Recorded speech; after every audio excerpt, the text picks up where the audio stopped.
And we are live. How's everybody doing tonight? My name is Anthony Brown Logan, and you're watching and/or listening to ABL Live.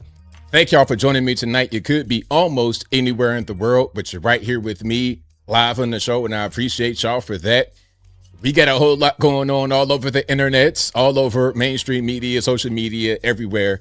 And I don't know where to start. First of all, we got the whole Karmelo Anthony verdict. People are mad about that. That's fine. We'll talk about that briefly. A little bit more, a little bit later. The whole show will not be about that. There's other topics. Everybody's not focused on this one case. We'll talk about that a little bit more, a little bit later. Also, Spencer Pratt is out of the Los Angeles Mayoral election. We're not really surprised about that. We're not surprised at all because it's Los Angeles, California, left coast. We're not surprised, but we'll talk about that a little bit more, a little bit later. Also, speaking about California, the rampant fraud, waste, abuse, all of that is happening over there has got to be addressed. People being paid monies to vote for a specific person, that does not make a whole lot of sense. That cannot really be legal. We'll talk about that a little bit more, a little bit later. Also, congratulations to everybody who is graduating, high school, college, whatever it is. Shout out to you, new graduates. But when you're graduating, please, please, please, you got to remember, shake hands and be nice. Don't be up there acting the fool. You don't want your grandma's video of you in graduation acting the fool. That's going to be a bad start to your career. We'll talk about that a little bit more, a little bit later. Also, is there anything else happening? Do we have sports? Do we have anything? We'll talk about that, all those things and a whole lot more on tonight's episode of ABL Live. And thank y'all again for being here. Most certainly appreciate y'all for rocking and rolling. If you like what you're hearing thus far, please give the video a thumbs up, like the video, share the video, do all that good stuff. That'll help me out tremendously. And shout out to the people hating, still watching the stream. That makes my heart just glow. It makes my heart glow because it's like, hey, you're hating, but you're still here. A Wednesday night, you could be anywhere else in the world, but you're right here with me. That's dedication. So shout out to the haters. If you're mad, it's okay. You can be mad. It don't matter. I don't even really care. I never cared. I never cared about nothing. Like when I came into doing YouTube, I was getting hate from my own family members. So who do you think you are? A person that might not even really exist. Somebody who could have a whole basement full of roaches. It really don't even matter. I never cared about what others thought. It's always been about what I believed. Staying true to my principles, whether you like it or not. Now, if you just disagree, but you respect my disagreement, it's okay. If you just disagree and you respect my opinion, you respectfully disagree, then it's okay. It's okay because we're not always going to agree on everything. That's totally fine. If you agree with me, shout out to you. I appreciate you for rocking and rolling. Hey, you know what? Some stories they hit a little bit different than others. And I can tell when the story is kind of hitting when I get people to call my phone. Some of y'all done called me, text me, all of that on my phone, but it's been nothing but positivity. Some people have questions about my view, and then when I explain it, everybody says, yeah. And some say, you know what? You're right on point. Keep going. It reminds me of when I first had came out, when I was saying certain things and people, behind closed doors would say, you're doing the right thing. I'm afraid to say it. You're doing the right thing. I've always been that person to be a voice for the voiceless, to speak up for the truth when it is not really being spoken up for. That's what I've been doing. This is why I always am going to defend defenders. I defended Daniel Penny. I defended Kyle Rittenhouse. I defended these defenders because I'm all about that in my regular everyday life. I'm going to be the guy to stand up and defend you. That's what I do. I'm going to defend you. So I defend those who defend others and who defend themselves. Those who want to bully, harass, intimidate, attack, assault, anybody that does that, I see them as the villain. I see them as deserving no sympathy. That's how I see them. Treat everybody with respect. Treat everybody with kindness. Don't harass. Don't bully. That's where I'm at. And I'm going to stand on that. I don't care. People mad. You can stay mad or get over it. That's my olive branch to you. Stay mad or get over it. Now, I don't know about y'all, but I'm not going to be watching somebody that I'm going to be mad at all the time. So you got some choices here.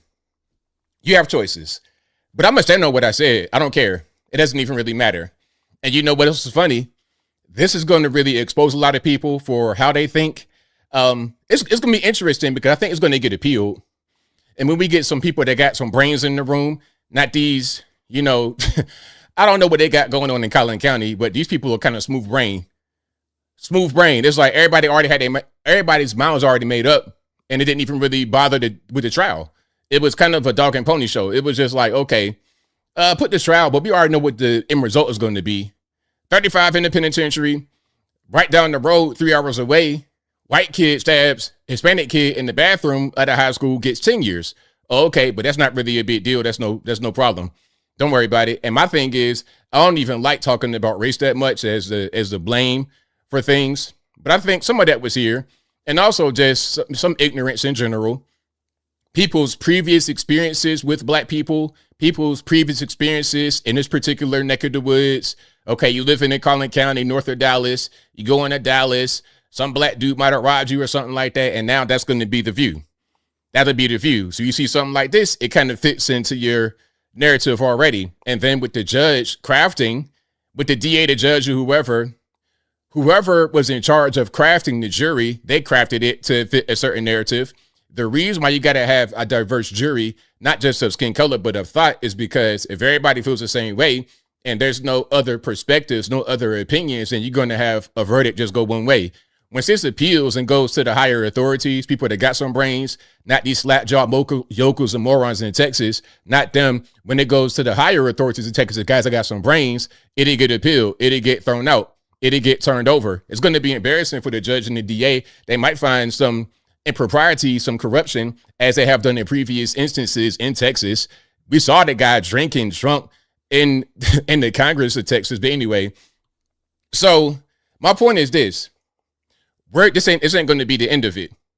There's some interesting things going on. Hey, watch this. Gibson Go was where the fundraiser is or was for Karmelo. It had like $625,000 in it. And after the guilty verdict, they deleted the fundraiser. Talking about it was some kind of convoluted excuse. What I read from that is Jacob Wells got some pressure from those who might want to donate to his platform. This is just my humble opinion.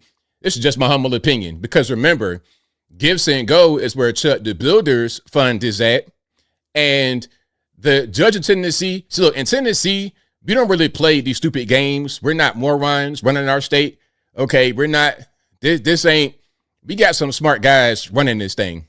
So the judge out there in Montgomery County is like, you can't just have some gambling company come in here and pay this guy's bond. You can't, have a fund for this and then spend it on this. So all that Gibson Go money, all of that is being blocked because the judge sees it as fruit from the poisonous tree. The judge is no moron. He's doing the exact right thing.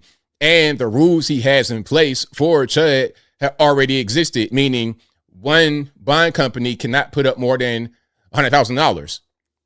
You see, they were just trying to have one company come in. Then it was some weird stuff. So he sees the shenanigans happening before they happen. So you're not going to be able to do that here.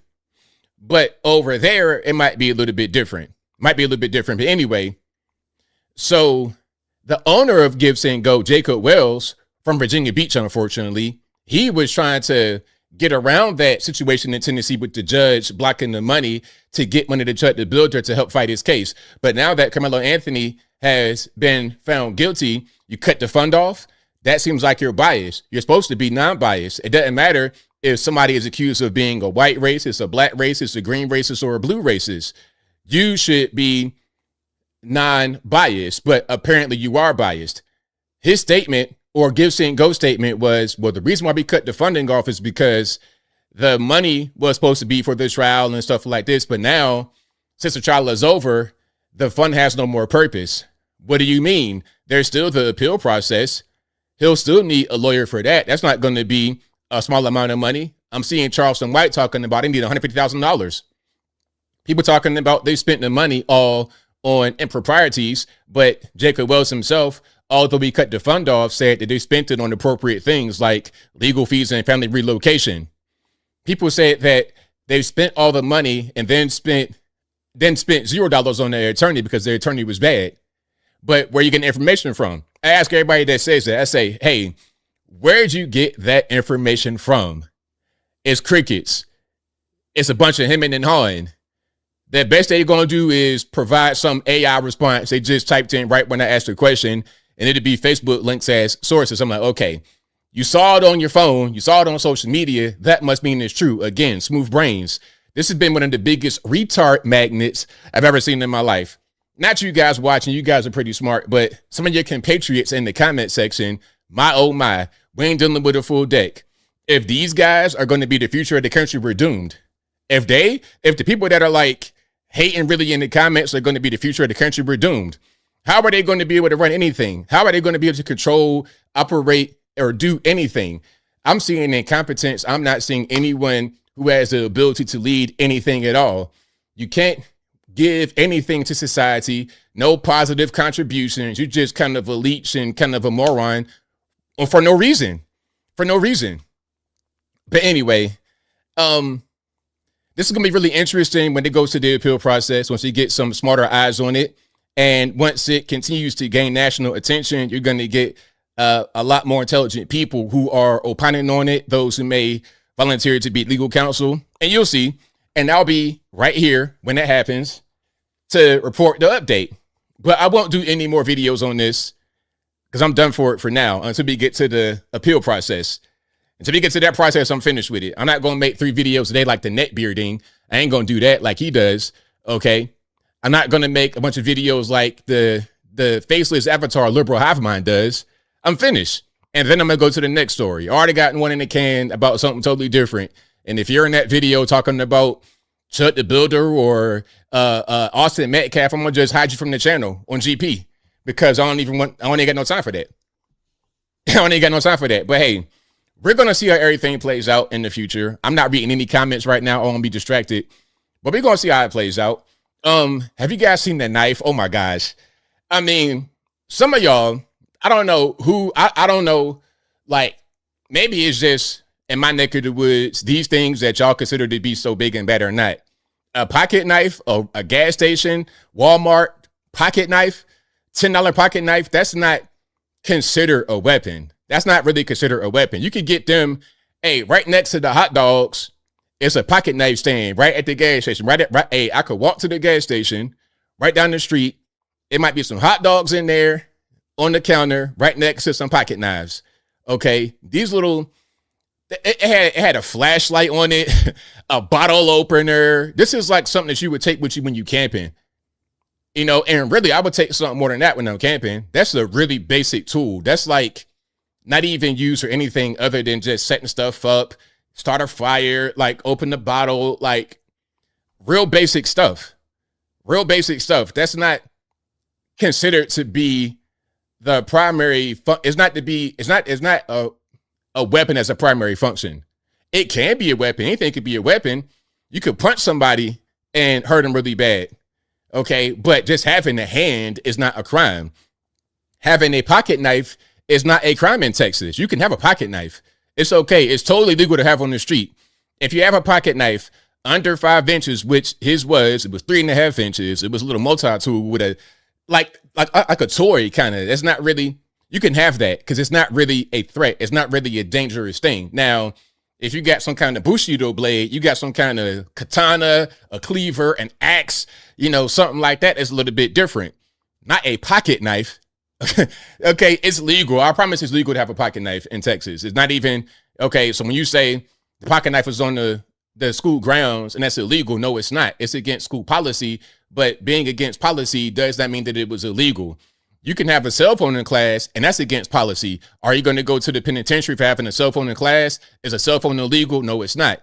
So let's be clear about what we say. We could talk about how the ending happened, but let's not make up stories that don't exist. Let's not make up a story and say that the pocket knife was illegal. It was not. Let's not make up a story and say that they spent all the money on glamorous things, which you have no evidence of. Let's not make up a story and say it was a public defender. Let's not say all these things that you have no evidence of, no proof of, but things that are just not true. Simple as that. Okay, now I'm seeing you spamming me about B. Tatum. Shout out to my brother B. Tatum. We could disagree. That's fine. But I did my poll. Well, it wasn't the poll, like I said in the previous live video here. I put up a question on my Twitter. I was like, hey, if you agree with the verdict, what race are you and what part of the country are you in? ABL, you're racist. Nah, I'm just trying to gather information. I'm just trying to collect information to be able to generate a map so I can have it like color coded. Okay, on this side of the country, they're more in favor of what happened. Over here, they're more against it. This race is for it. This race is against it. And it could be kind of a geographical thing. I think that's what it is. Because if I say, touch me and see what happens, some people say that's a provocation because you're daring the person to hit you. Some say it's a warning because you're telling them to not hit you because you're armed and you're going to fight back. See, that's two different opinions on the same thing that is being said. It reminds me of remember that case out there somewhere in Illinois, if I'm not mistaken, not Chicago, but somewhere else, where you had these two white officers. They go to this black woman's house in her mid-30s because she said she saw a prowler. Now they go look around the house. There's no prowler.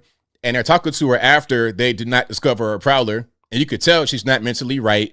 The house is filthy. So you already know it's just somebody that might be dealing with a mental issue. You could talk to her for a minute and then you should leave. What do? They go in the house, asking her a bunch of questions. She's in the kitchen, turning off her water to whatever she was cooking because she didn't want to burn the house down. And the officer gets spooked like a horse, talking about, oh, what are you doing? Put the hot water down.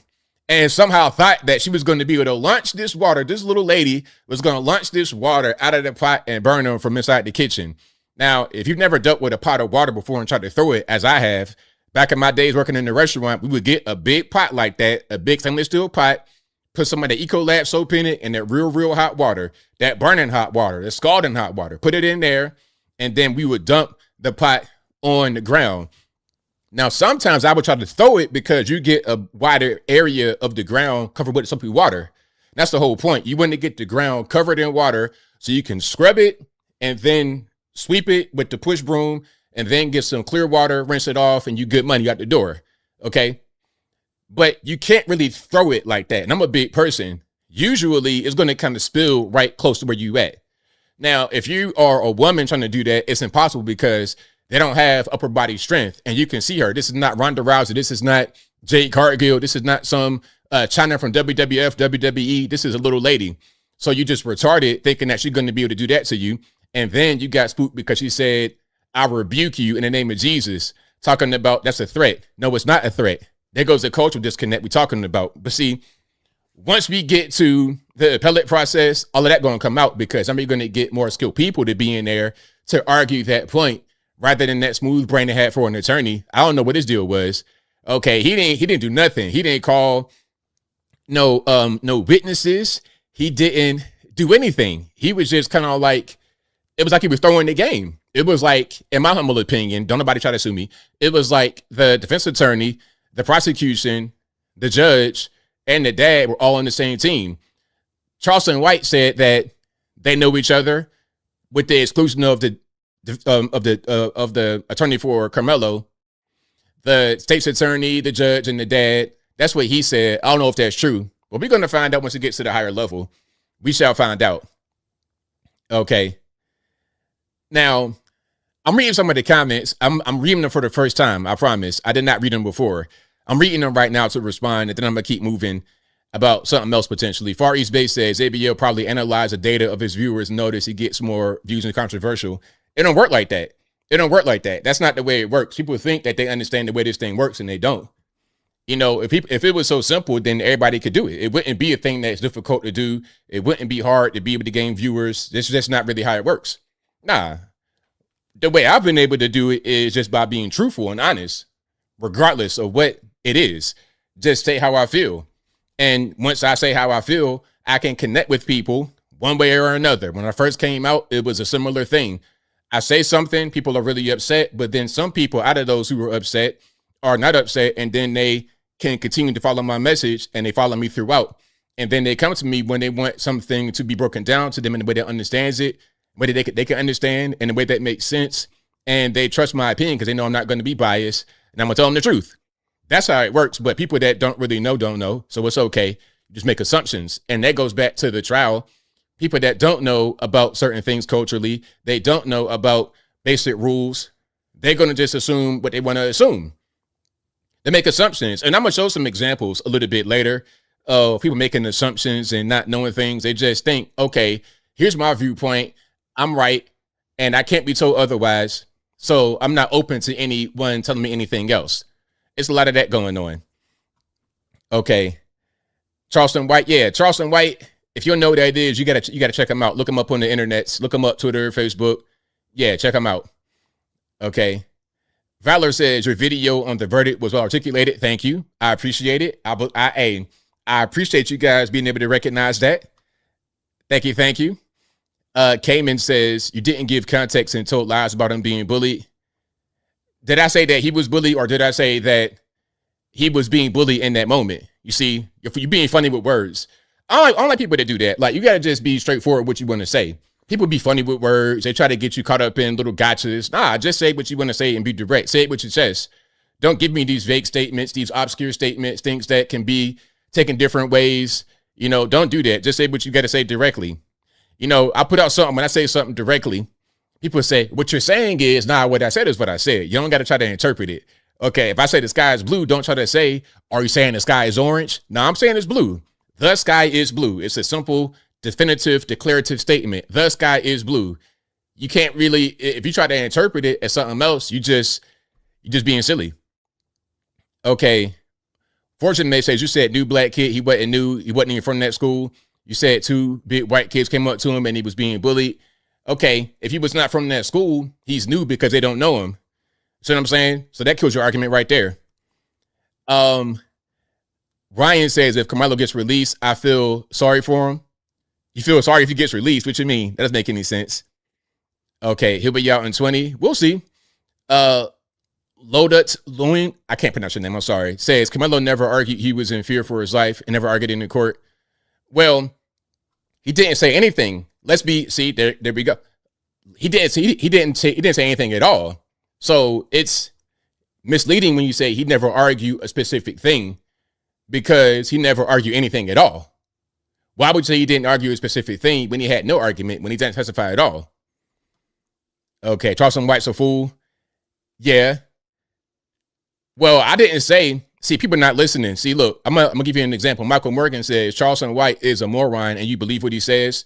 Didn't I say earlier, rewind the tape, that I don't know if what he's saying is true, but he said it. You see? We gotta listen. Listen with our ears and our brain, not just, you know what I mean? Our feelings. Karen says, saying it directly, Karmelo is guilty. Okay. That's fine. You can have your opinion. Okay. Fortune May says you implied like he was new to the school. That's your opinion. That's your opinion. And it's okay. I don't know. You implied. That means you feel like I was saying something that I did not say. I did not say he was new to the school. I said he was a new kid. You could take it like that, and I will understand why you would take it like that. But when I say exactly what I was saying, then you got to take it for what I'm saying. I mean, or not, and just believe whatever you want to believe. JV says, live in Tucson, Arizona, down to have a duel at high noon with any troll here. Nah, shout out to the trolls. Shout out to the trolls. It's okay. It is okay. The law was followed. Okay, that's fine. Never took the stand. If he was innocent, why didn't he take the stand? I mean, you got to ask a lawyer that, Jason. I don't know why he didn't take the stand. That's a good question. But I think, again, the lawyer was not worth anything. The lawyer that Karmelo had, I don't think the lawyer that Karmelo had really believed in the case. I think that he has the same opinion as many of you, that he was in the wrong. So I don't think he really gave a valiant effort, and or he was in cahoots with the opposition in this case, which was the state, the judge, and etc. But that's just my humble opinion. I don't think, but what I was able to see, I don't know why it happened, but what I think happened was that he did not give a good performance as his lawyer. And part of that performance would have been to have Karmelo testify about himself, have more than one character witness. They brought his mom up there, and then that was it. Okay, where is anybody else at? You're not even really trying. You're not even really trying. You just kind of had him out there fishing. It was a mess. Okay. I ate too much salmon and that moment, Grizzle. I'm eating too healthy. I'm eating too well. My diet is too good. I'm too physically fit. That's messing my brain up. Oh, okay. I got it. How did they get to trial so fast? Hey man, it was already predetermined. He did it, hang him high, 12 noon, and it was done. That's what my opinion is. That's just the way I see it. Okay. Let me see now. I'm reading the comments. Y'all please forgive me for pausing at certain points. Ron Hill says, because the defense attorney's own witness said, well, that's your opinion about what the witness said. People can say the witness said X and you can interpret it however you feel. And that's just your opinion. Okay. Let me see. Blame it on the lawyer. Blame it on the trial. Blame it on the two big white boys. Blame. I mean, whatever. I said what I said and I'm right. I said what I'm saying and I'm right. Yeah. Anybody got a problem? You can unsub. You can hate or whatever. I ain't going to change. Tazante says you don't understand. I think I saw one of your comments here. Hey, like I said, once we get past these morons in Collin County, we're going to get some real eyes on the case and hopefully get some justice. They already got money set aside for the appellate lawyer, so we're going to see in a little bit. He's transferred to a state prison. Well, we'll see how long he's there. Okay. Miss T says the racism in these comments is terrible because you folks are mad. ABL has his opinion. Everything was fine when he supported the white people who were accused, but now you folks lashing out. It's only a select few of them, though, because it did the same thing last year. I had the same opinion last year. And people that say, I've been here for years, did not see the videos last year. I said the exact same thing. It was the same reaction from a handful of people, and then it was over with. And people just moved on to the next subject.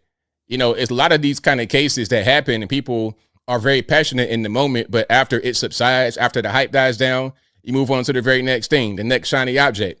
Okay, go back to watching Candace Owens talk about the Jews for 2 hours straight. Okay, go back to that. That'd be what you do. But like I said, we're going to see in the future. Okay, hold on. Bog Dataway, hopefully I got your name right, says, hearing about this knife, it's a knife, even if it's a tiny or camping tool, a pocket knife is a weapon, a deadly one. Obviously, what happened to good old Scrap? Well, look, don't everybody got to do what you want them to do, though. See, that's the thing. You can't come into a situation as the arbiter of someone else's behavior. All you could do is control your behavior. Don't try to behave inappropriately, do the wrong thing, and then dictate how somebody reacts to you. All you could do is control your behavior.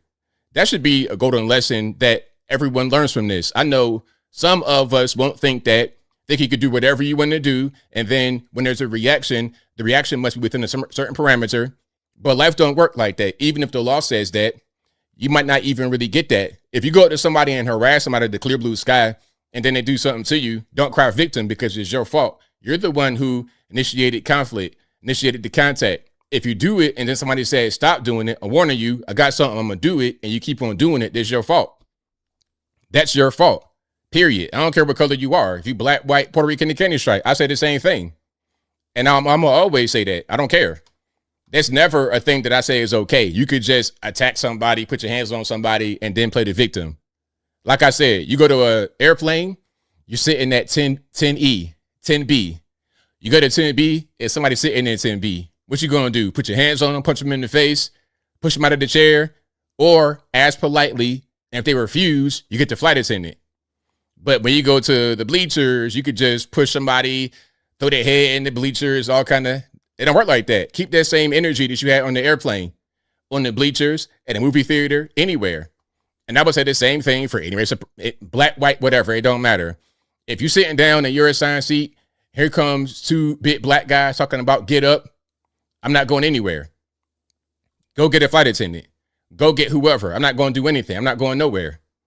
And if they want to attack you and you defend yourself, one of them get killed, then oh well, that's on them. That's their fault. Period. Period.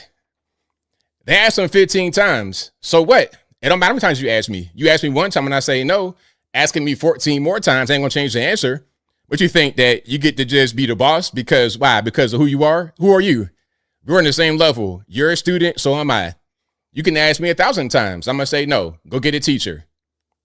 All them 15 times, you could have just saved that energy and went and got the coach.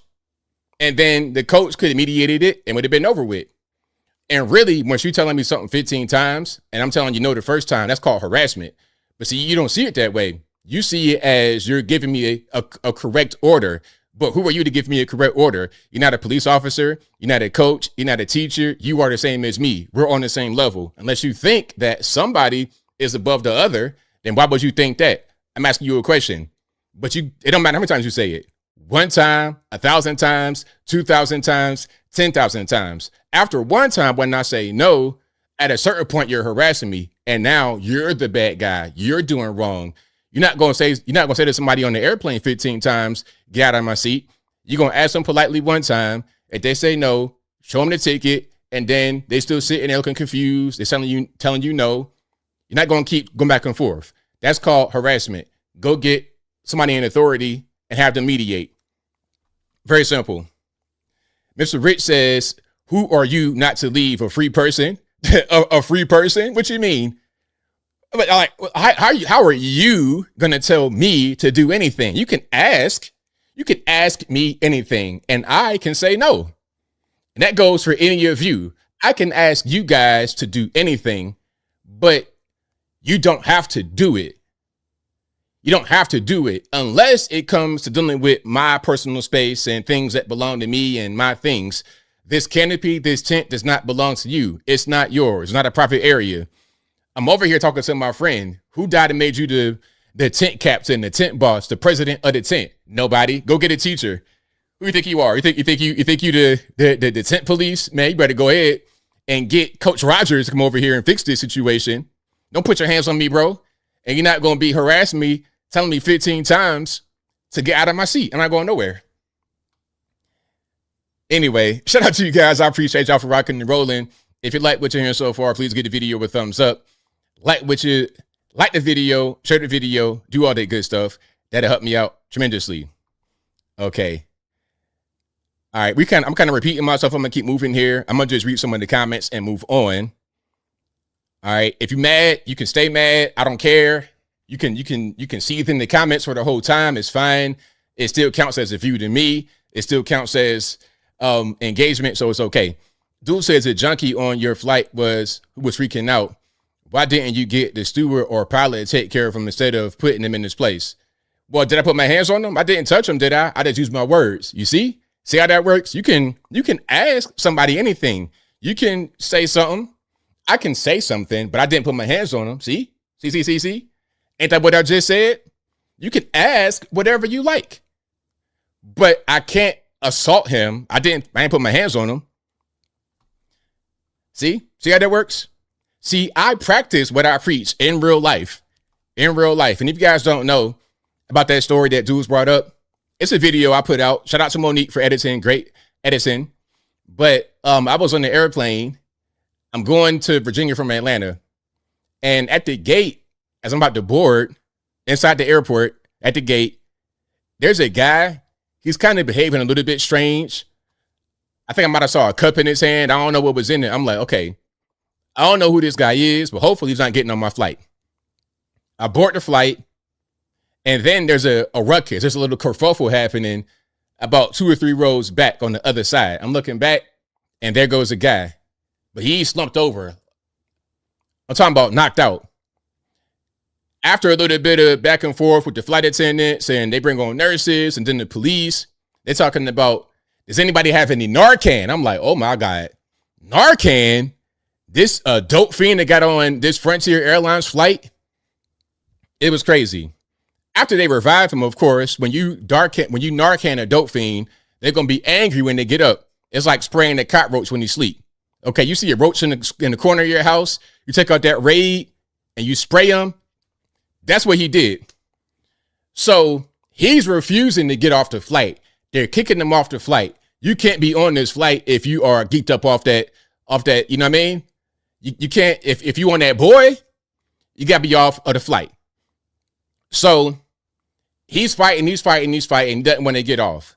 At this point, he's talking to the flight attendants and the police. They're handling it as they should, not any of the passengers. except for one lady who was defending him, Malcolm Misha X. He's a black man. You more black because he's a...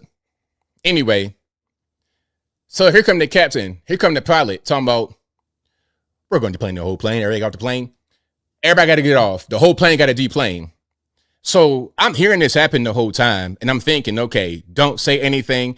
Don't do anything. Just chill until the last moment, and you got to say something. Just make your voice be heard. Because when I talk, I already got a loud voice. You can hear me from across the room. And then when I just take it up a notch, I didn't really scream, but it was just a real loud voice. It was like hearing the voice of God in your head. I used that. And then that got his attention. He snapped out of it and he got off the flight. Now, did I touch him? Did I harass him? Did I punch him in the face? Did I do anything like that? No, I didn't. The whole plane clapping. See? That's how you do it. But anyway, shout out to you guys. I appreciate y'all. But now Street Media TV, I mean, some people are going to do, they did the same thing last year. It's not everybody. It's like a select few people. It's a select few people. And a lot of people who were upset will be back. I've seen guys say that I'm going to unsubscribe years ago and they still here. I know guys that hate watch for a decade. So it's okay. Because at the end of the day, they can say whatever they want to say. But they know that I'm right. And they know that I'm right consistently. And I have good takes on things because I'm a smart person. So they're going to stick around regardless of what they say. It don't matter. But yeah, that's how you do it. Don't put your hands on people. Just use your words. You'd be surprised what you can get done with your words. See, when I get on the plane and there's a guy or a girl on my seat, I'm going to be very charming, very nice, and respectful all the time. Yes, sir. No, sir. Yes, ma'am. No, ma'am. When I go to any kind of store, any kind of place where I'm talking to people, any kind of customer service, I'm always giving them the utmost respect. Off the rip. I don't trip about little things. Okay, I got a steak. My steak supposed to be medium rare. It's kind of medium. I ain't gonna make this whole bitch think about a little bit of a temperature difference. You know, I'm just super chill. I don't harass people, bully people, make things hard for people. I'm just not that kind of person. I make your life easier and I will just be someone easy to get along with. But I have my standards and my limits. And as long as you don't cross these boundaries I have, then you're gonna be good to go.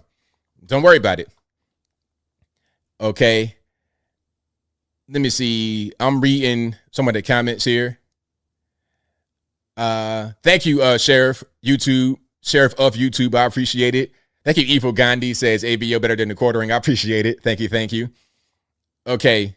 Duel says, now if it was mid-flight, you would take matters into your own hands. Well, what do you mean by that? See, now we're talking about something totally different. You're talking about track meet under a tent to a plane in the sky where you can die if something go wrong. Like you comparing 9/11 hijackers to a high school fight at a track meet. Let's keep it on the ground though. Let's keep it on the ground. Now, if there's a guy trying to open the door, you know, up in the sky, then yeah, I'm gonna put my paws on you because you are endangering me. That's called self-defense, right? Self-defense says you can exert force on someone if you think that you are at reasonable risk of death or serious bodily harm. And I think that somebody up 30,000 feet in the air trying to open the door would classify as a threat to your life. I would think. I mean, maybe, just maybe. Okay, if I fall from that high, I'm probably not going to make it. So yeah, at that point, if you're over there tinkering, remember that guy? He was at the door tinkering with it. Oh no. If I see you at the door of the airplane while it's in the sky, trying to, man, I'll beat you down like you stole something. It can be Krav Maga, Jiu-Jitsu, all of that. I'm going to pull out all the moves. I ain't never took their class of that, but I'm going to learn that day. Like the Matrix. I put on the little chip. Hey, that day I'm going to have it. That day I'll become John Jones. I'll become Rampage Jackson to save my life and to save everybody else. But if it's just a seat, I mean, flight attendant, come on, come, you know what I mean? Come do with this person. All right. But shout out to you guys. I appreciate y'all for rocking and rolling. And I'm reading the comments and I'm gonna move on. The jury followed the instructions. Yeah, exactly, by KMIT. You try to open the door, you going down. Hey, man, all of this right here, all of that right there gonna be caved in. Yeah, you're gonna get knocked all the way out. But just a simple dispute over where you sitting, I would never. That's not a threat. That's just a disagreement. We got to have conflict resolution and be able to do things right. Doing things right does not mean you put your hands on me. But we'll see. We'll see in the future. Okay, I'm gonna move forward here. Anybody still mad? Go ahead. It's fine.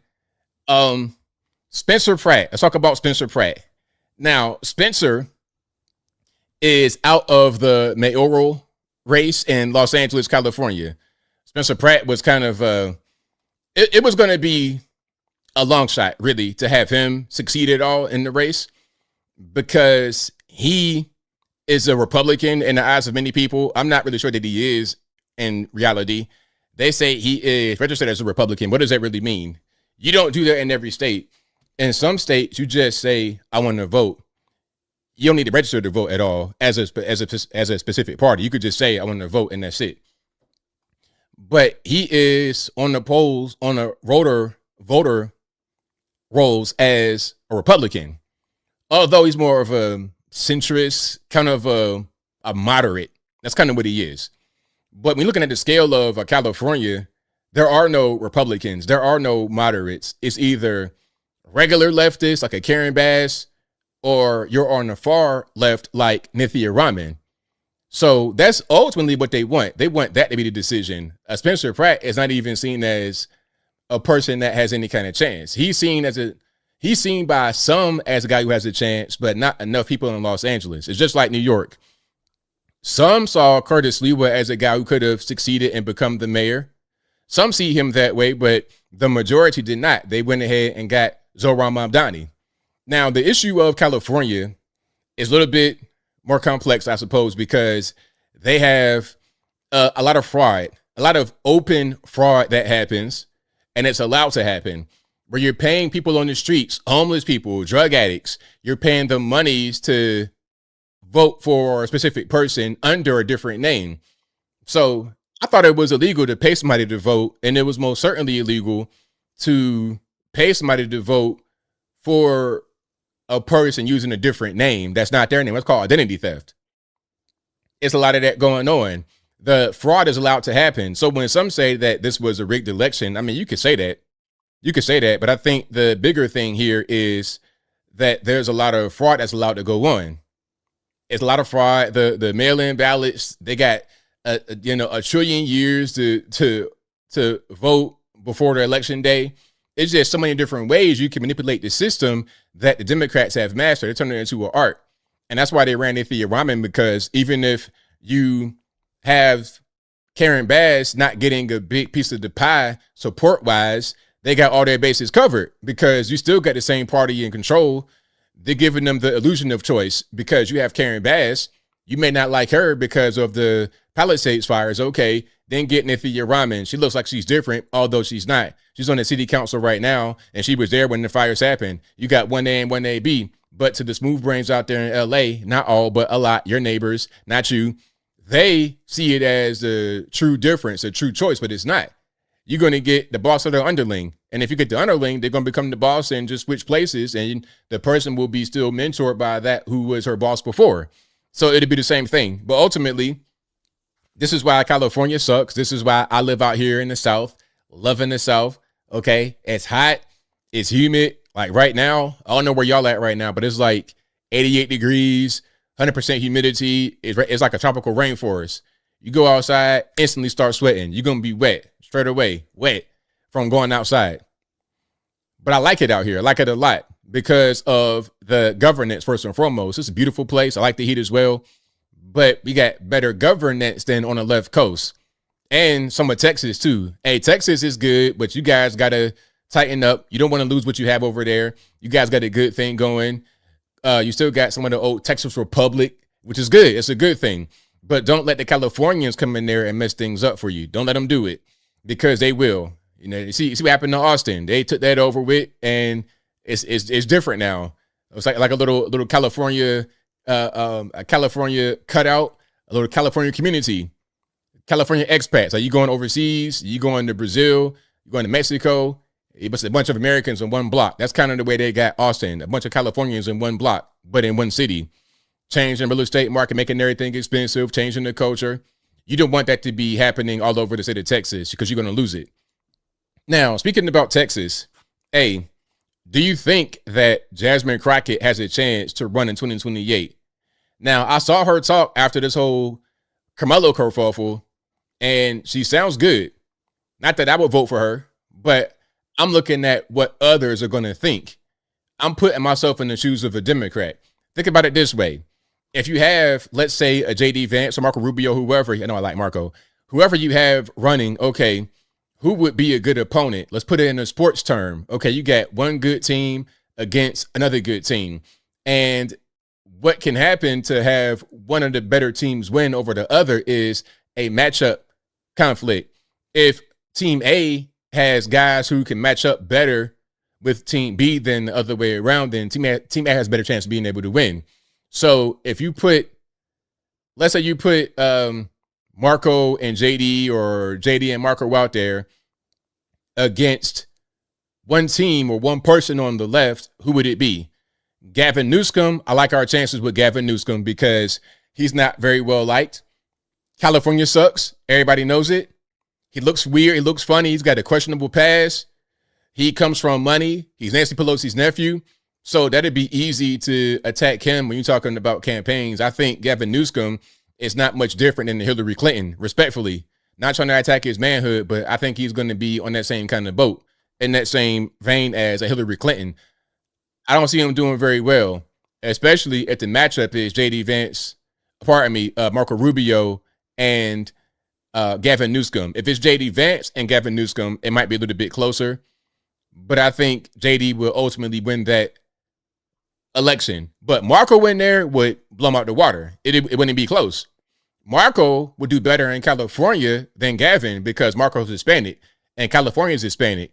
So he would do better in California than Newsom. Okay? So, but what if you put Jasmine Crockett in there? Or how about this? If you have her as a VP, and I don't know, you could do a lot of different things, but I think that she is going to be around since she's not in the House anymore. She ran for Senate and they sabotaged her. Now she has a grievance against James Talarico, that funny face, Tyler looking guy. So there's going to be some drama, some attention she'll get. She has a chance. And you're going to see what I'm talking about here in a minute when you're talking about the whole Karmelo kerfuffle. But who do y'all think has a chance outside of a Jasmine, Gavin Newsom, or AOC? And that's your top three picks right there. If there's anybody else that has a realistic chance, not just who you like or who you prefer on the Democratic side, but who has a real chance of being able to ascend to the Democratic nomination. And we got to talk about it right now. It's already 2026. Midterms are here. Midterms are upon us. It's June 2026. By this time next year, we already going to be in the primaries, relative to the primaries. It's going to be pretty much the end of the primary season by this time next year. You're going to have the RNC hitting us like right around this time next year. It'll be talking about the RNC.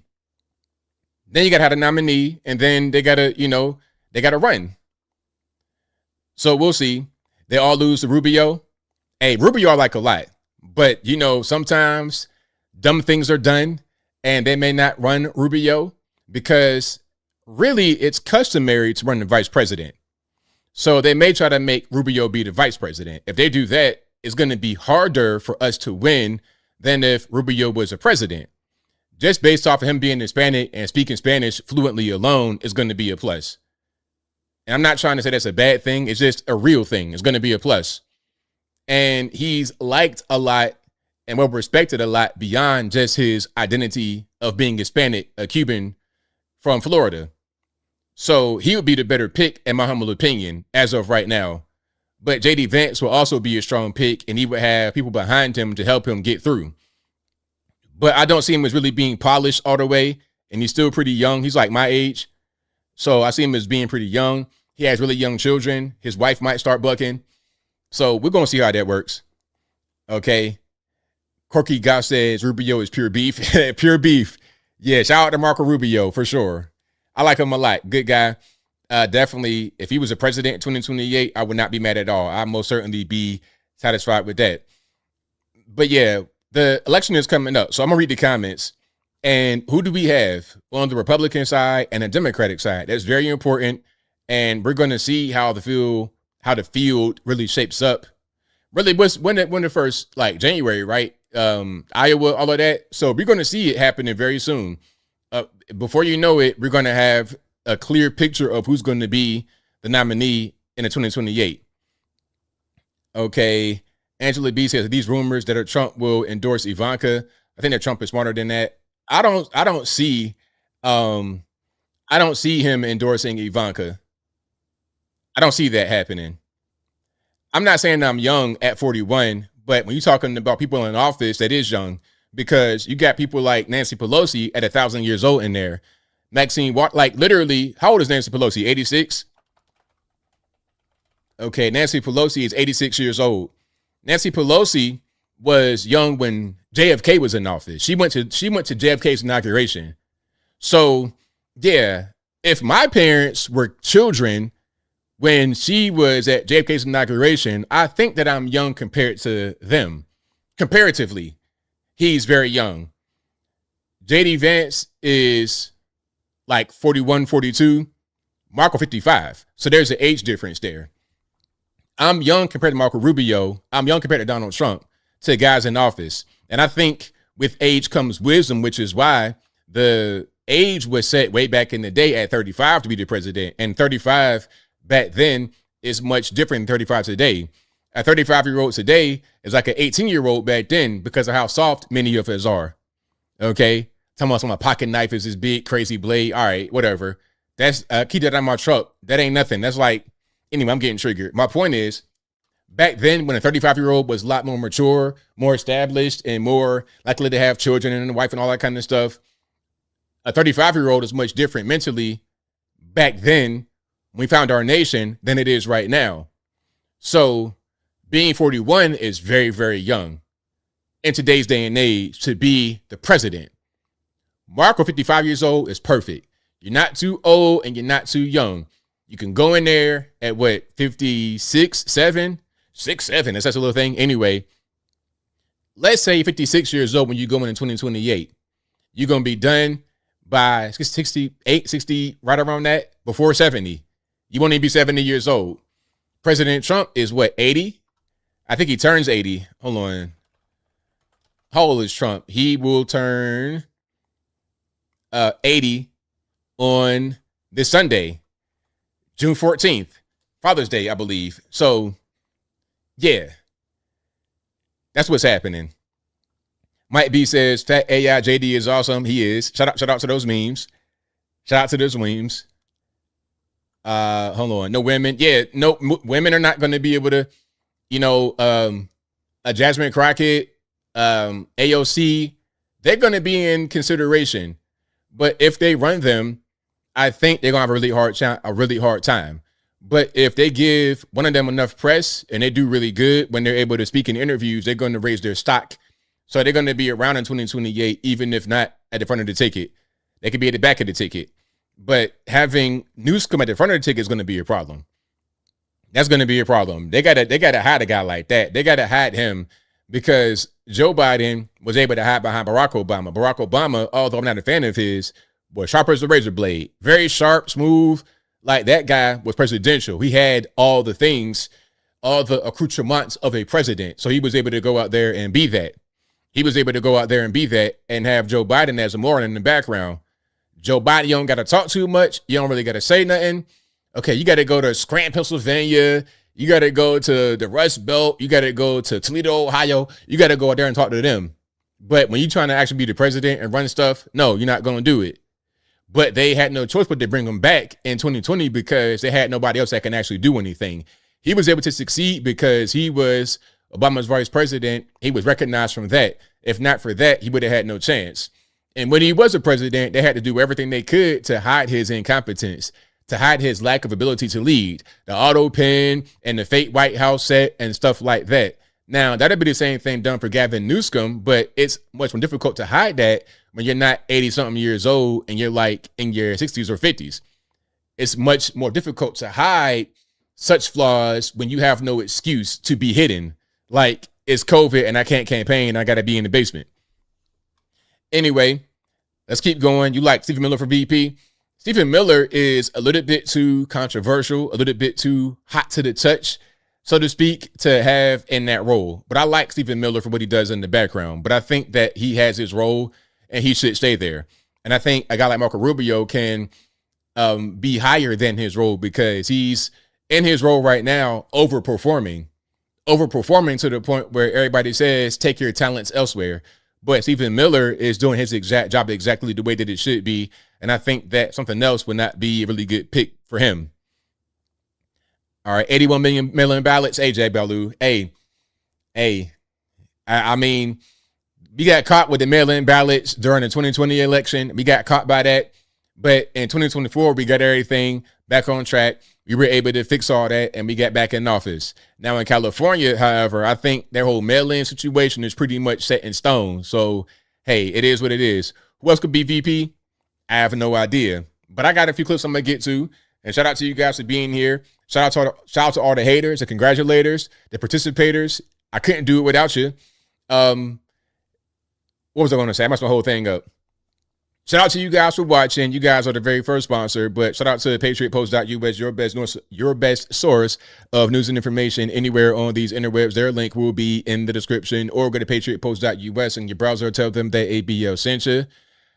Go to the merch website, ablmerch.com. That is ablmerch.com. We got hats, t-shirts, stickers, hoodies, mugs, and more right there on the website, ablmerch.com.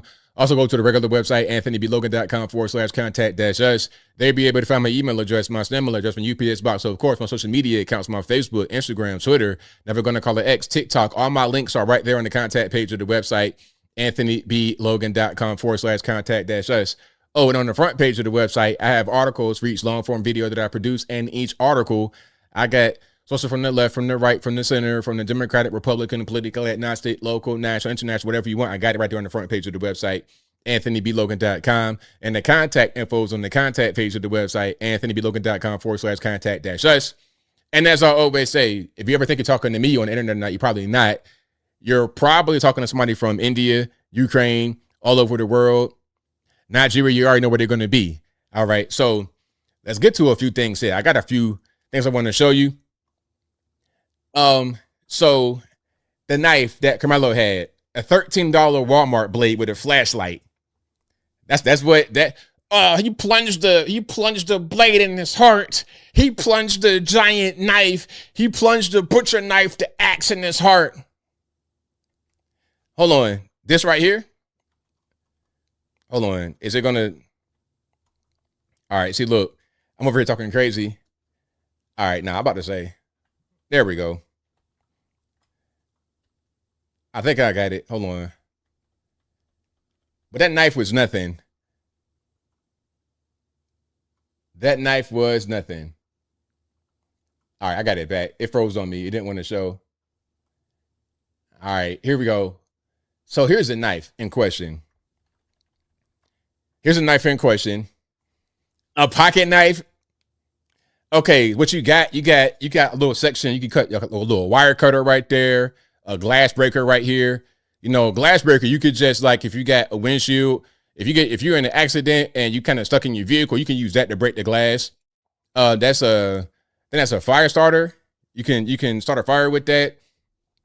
You could do a lot with this. And the flashlight's right here. This is like maybe a 3.5 to 4 inch blade. This is a standard pocket knife you can get from a gas station. You can get that from Walmart. You can get it from anywhere. That's not really, like if you're a European seeing something like that, that might be kind of crazy because y'all can't have knives. Y'all can't even have butter knives. Y'all got to be out there just cutting stuff with hopes and prayers, the edge of a fork or something like that. You know what I mean? But this is just a regular pocket knife. Like I keep something like that in my truck. And I don't have one with the little nifty flashlight. That's a cool little thing.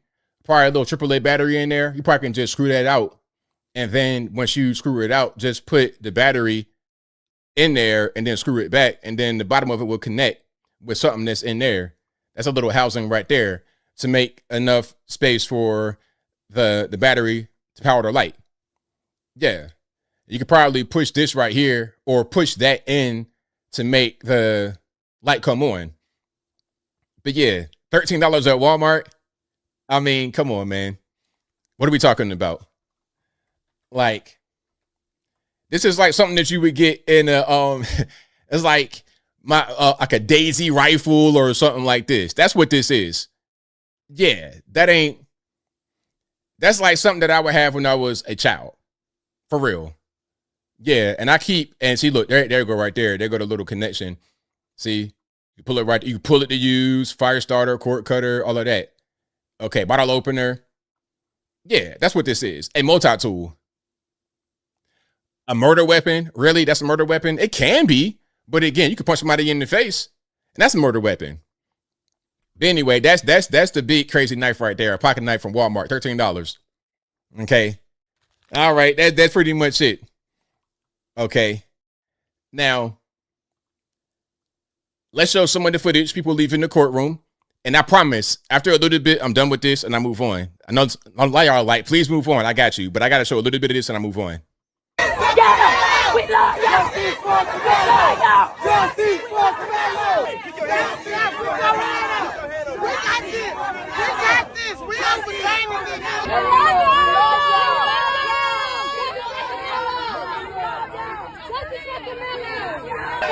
Back off.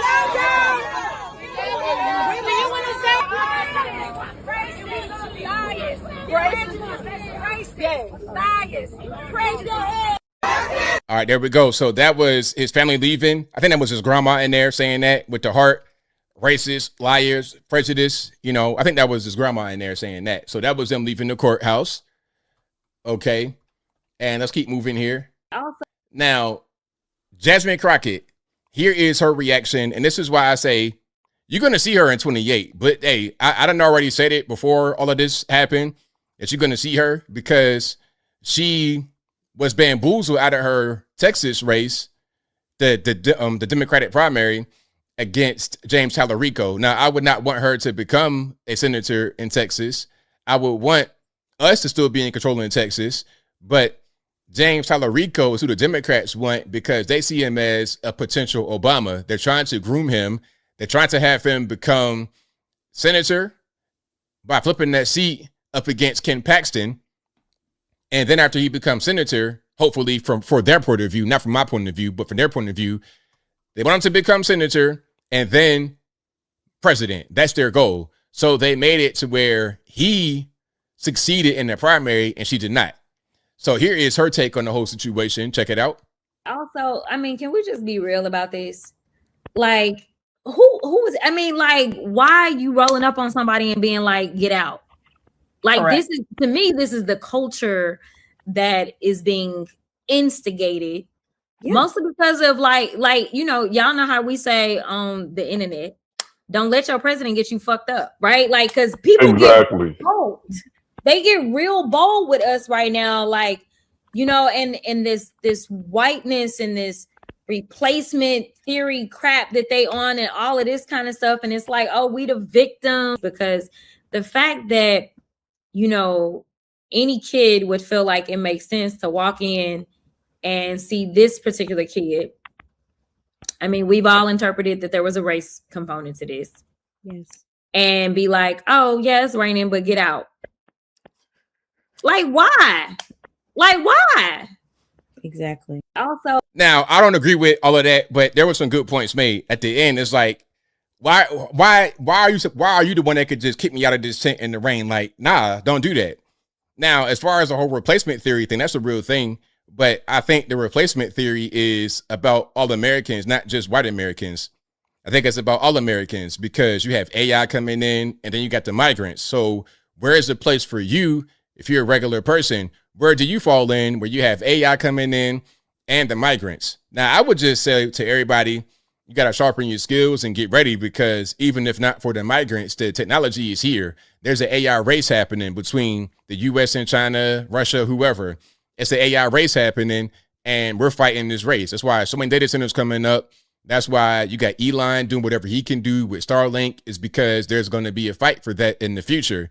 And that's what the replacement theory is from my perspective. So she was halfway correct. But as far as the whole point about her saying, who are you to come in here and say that? She's right. People are going to see that. They're going to identify with it, and that will raise her stock in 2028. Mark my words. You heard it here first. If you didn't hear it nowhere else, you heard it here first. Okay, and then the size of the knife. Okay, now that's just a freeze frame. It's kind of unfortunate freeze frame. But let's just watch this. Awful for us. Was it a switch? I don't know what he had. It was like it seemed like it was a multi-tool, almost like a Swiss Army. Like with like with the little scissors and everything and whatever. So it was small. Well, I would have argued the size of it alone, you wouldn't even think it's a deadly weapon. And that's forgot he had the bag. If it was one of the little, like I don't know, like I do think. Well, that's why he went to his coach and was like, but I don't think I hurt him that bad. Awful. All right, so there we go. Yeah, it was a small knife. I said the same thing from the beginning. It's a small knife, it's a pocket knife, and it's unfortunate that he died. But that's not act like he came up there with some kind of. He didn't have that. It's just not what happened. And you wouldn't think that somebody could get killed from that. That's not really. If you get hit with a pocket knife, most it's going to do is scratch you. I had a knife close on my finger. I was working with a knife one time, a pocket knife. It closed on my finger, and it wasn't even that bad. Like, it literally, it went like this on my finger. It wasn't that bad. And I just got done sharpening it, too. It wasn't that bad. It was okay. So you wouldn't think that you would kill somebody like that. Okay, it wasn't a knife that's really designed for that purpose. But again, you could use anything as a weapon. Okay, let's keep on going here.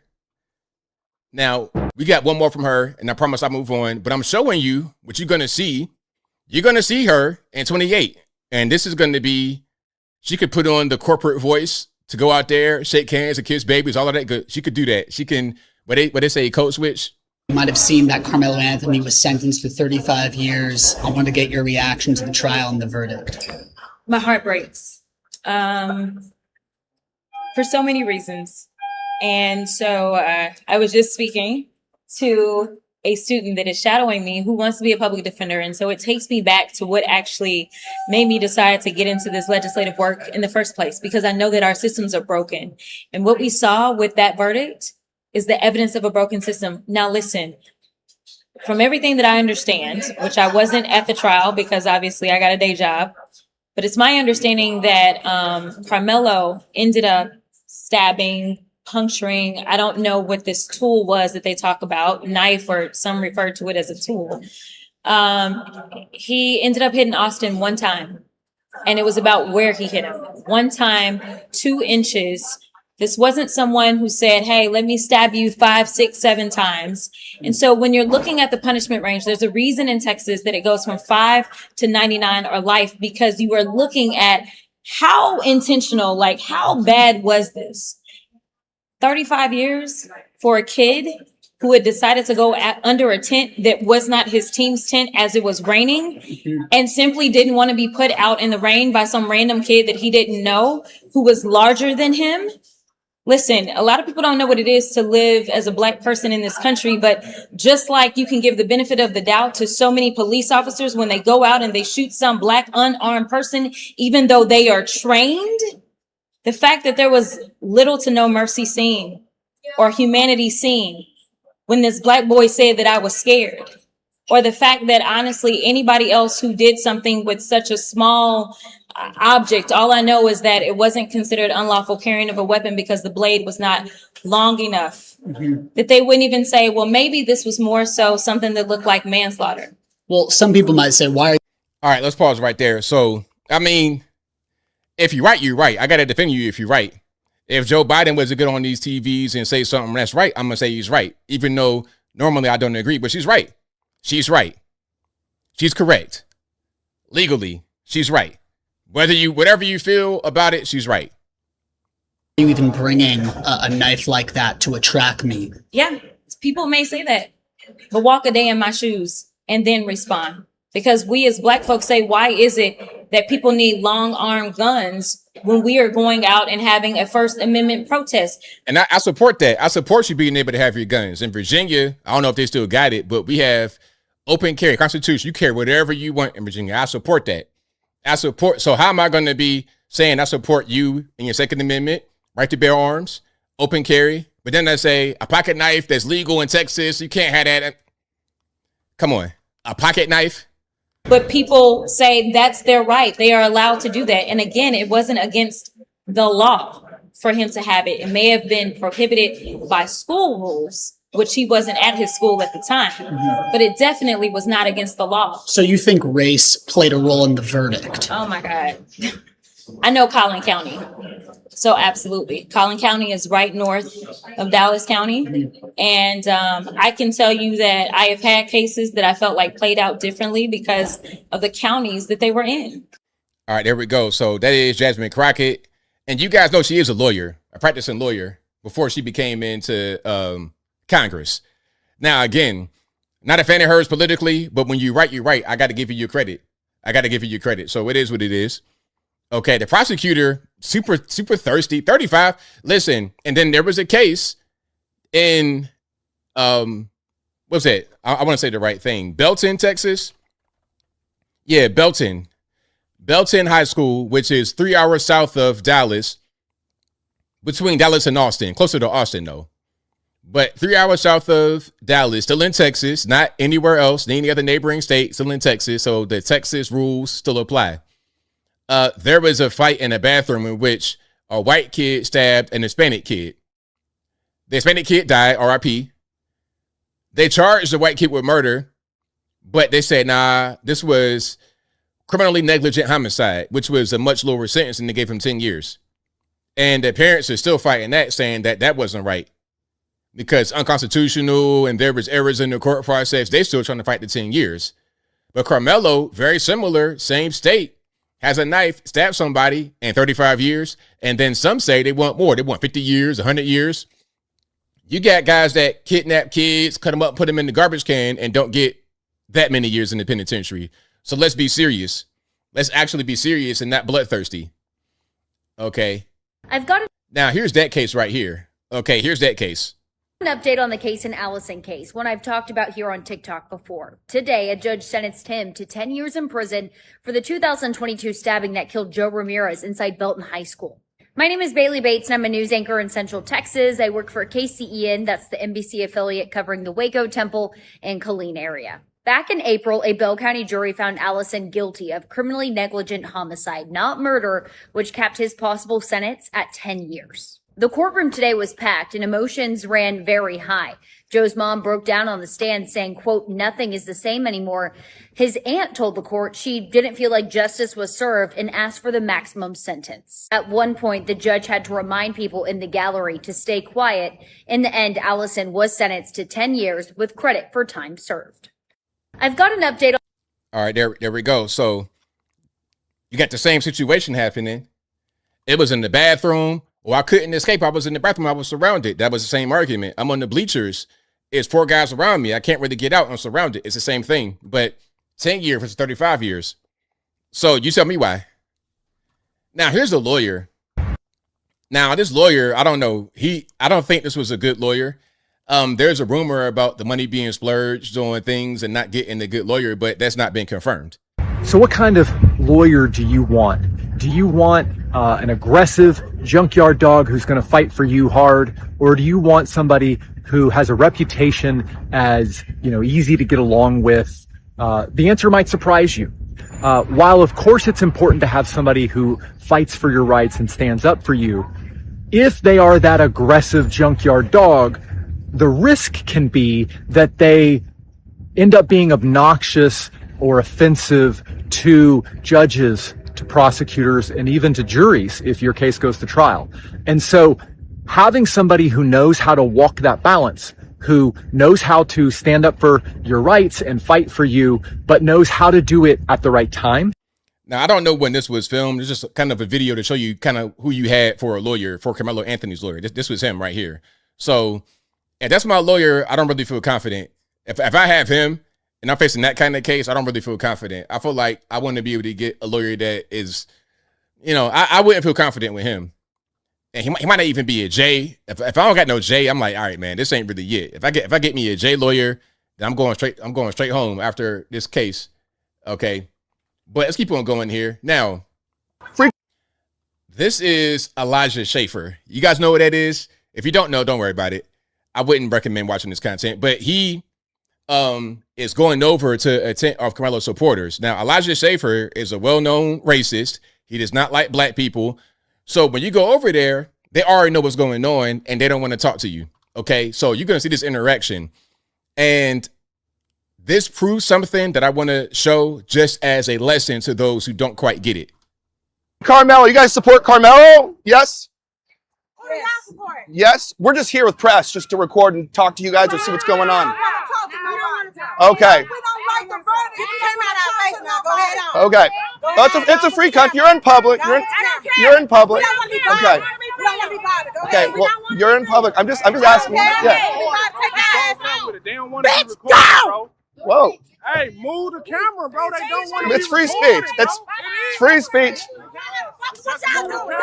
Why are you throwing stuff at us? Yeah, why are you throwing stuff at us? What the hell is that?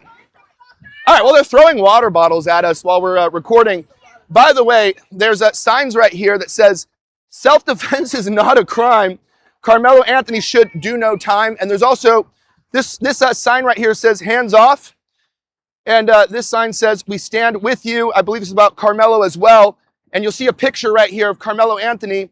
These are pictures probably from his Instagram. Self-defense is not a crime. So that's basically with the tensions being high here. You can see, I mean, we're not here to support anybody, but we're already having things thrown at us. Well, we don't have to do that. Angry and upset. It's family members over there. Okay. So you're agitated. Oh, those are family members. You're agitated. Okay, cool. We'll come back. Yeah, you're good. All right. Well, we don't have to go. Okay, first of all, you're gay. I can see that you're gay. So it's a lot of them kind of guys out there, you know, just kind of like LARPing. Just guys like this are like, how can I explain them? They're like, they're really successful. They're very successful, but they go about their success in an unscrupulous manner, or they're trying to be successful and they go about it in an unscrupulous manner. A lot of these gay guys, funny beard. Okay, that's a dead giveaway right there. You in shape, funny beard, blind, looking like a Backstreet Boy at 35 years old. You look ridiculous, bro. And you think you're proving the point about, well, they said leave their tent and I left without having to do anything. But what you did was you proved the whole point about the harassment that you started. You start a conflict, you start a confrontation, and then you say, well, I did something that was right. I was the one who was really the virtuous when I left their tent alone and I didn't have to get put out or nothing like that. No, you went over there to start some stuff because you don't like them and you do not like the Karmelo Anthony, you know, supporters. See? But see, we can see that though. You think that we don't see it, we see it. And I see you. I see you for you where you think that I can't see that you're gay, but I can see that too. You're not low. You're not like, you're not being clever. You're not being anything other than a pest. Okay, that's all that is. I see you. Now, you got a little bit of N-word action happening right here, so cover the baby's ears. But I just want to show you this person, this random person, to show you like what some young people are doing. They're just trying to get some attention and trying to go viral because it's cool to say the N-word on TikTok, so I'm going to say it in real life, make some content from my channel, and then I'm going to get some money. That's the thought process. Fucking chimping out. Just niggerdom everywhere. See? You know what I'm saying? So that's going to be the 22-year-old white guy on Twitter, the groiper, the incel. That's going to be his queen right there. It's going to be his queen right there. Meanwhile, whole time, I don't want to say too much more. But yeah, don't fall for that, young guys. Don't fall for that. Hey, a woman like that, hey, man, don't fall for that, bro. She going to be on somebody's yacht, a straight conservative 85-year-old white man's yacht. All right, I'm saying too much. If you like what you're hearing so far, please give the video a thumbs up, like the video, share the video, do all that good stuff. That'll help me out tremendously. Okay, and of course, it did appeal it. So that's a good thing. They appealed it. The Karmelo Anthony family appealed it. They got the money on to be able to put up for the lawyer. They did not splurge on their money, so they're going to appeal it, and we're going to see what happens after that. All right, now, I'll move right along from that and still talking about Texas a little bit, but we got a street interview, and these street interviews can be concerning, but they can also give you hope because you have some smart people out there who understand certain things, but a lot of them don't. And if you got a smart person, can you trust their opinion? Can you trust them on the job? If you have an unintelligent person, can you trust them on the job? Can you trust your opinion? Now, Can you recognize these states without the label on them and just the outline of the state? For $5, name the U.S. state. Okay, let's do it. What state is this? Texas. What state is this? Texas. What state is that? Texas. What state is this? Louisiana. What state is that? California. What state is that? Florida. What state is this? Georgia? No, Nebraska. No, Louisiana. I literally just said it. What state is that? Mississippi. What state is that? That's California. What state is that? North Dakota. What state is this? Vermont. What state is this? Washington. Oh no, somewhere in the corner up there, North Maine. No, Alaska. What state is that? Ooh, I don't even know what that is. Maine? I don't even know this is a state for real. New York. What state is that? Oklahoma. What state is this? Damn, Utah? What state is that? That's a rectangle. What state is this? Hey, wait a minute. Wait. A rectangle. See what I'm saying? See what I'm saying? Like, you got to focus on the education. Don't worry about all this stupid stuff, all this division. Let's learn how to read and write. And I mean, listen, you see why they got so much of the AI. You see, because can we go back? A rectangle. Oklahoma. What state is this? Damn, Utah? What state is that? That's a rectangle. That's a state. What state is this? What state is a square? That is not a state. It is a state. Montana. It's Colorado. It is. What state is that? Colorado. What state is this? Nevada. That's Arizona. Fuck. What state is this? Starts with the I. Iowa. Illinois. Illinois. What state is that? New York. That's Michigan. You lost. We out. Okay, there we go. So yeah, that should be the focus right there. Let's focus on reading and writing and arithmetic and some basic stuff. I mean, good grief. A rectangle, that was the worst. It's like, okay, you might not get Colorado. You might have said, I don't know, you might have said something else. You might have said something else. Okay, one of the other four corner places. But a rectangle, that's a square. It's a square. Are we going to make it? Are we going to be okay? I don't know. I hope so. Now, President Trump went to the Knicks game. What was that? Monday night? If they play again tonight. But yeah, they went to the Knicks game Monday night, and there was a mixed reaction. Whose broad stripes and bright stars through the perilous fights of the evening. So what do you think about the reception? You think it was a good win, bad win, a mix of cheers, a mix of booing? What do you guys think? Excuse me. I think that it was a good mixture. It wasn't all negative. It wasn't all cheers. It wasn't all boos. It was a good mix. It's like kind of like our country, because you got some of us who believe one way and some of us believe a different way. But it's a good mix. It wasn't just one-sided. Now, here's Adam Silver talking about Trump. Now, Adam Silver, of course, is the NBA commissioner. And shout out to the Jays running this product very well, because before Adam Silver, it was David Stern. And David Stern was a great commissioner. RIP to the late, great David Stern.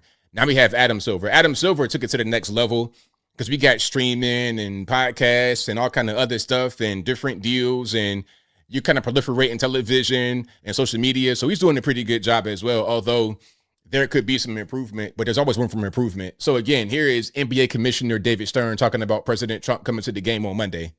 Trump, I've been with the league for a long time. I ran NBA Entertainment years ago. He did an I Love Kids game spot with us. He was a fixture at NBA at Madison Square Garden. You guys remember, well, all of you, when you played here, not Draymond, but back in the old days, he had courtside seats. He was here all the time. He was at drafts. So he's a genuine Knicks fan. And so, yes, there's some inconvenience to the fans here, but one looking around this arena, it's packed. So people listen. They came early. They got through whatever extra security, which is necessary. So, as I said, I think we should be using sports to create more of a sense of community with people, not less. We know you're a New Yorker, 55 years. We know you have to be neutral, but how big is this for the Trump? All right, there we go. So again, shout out to President Trump going to the game.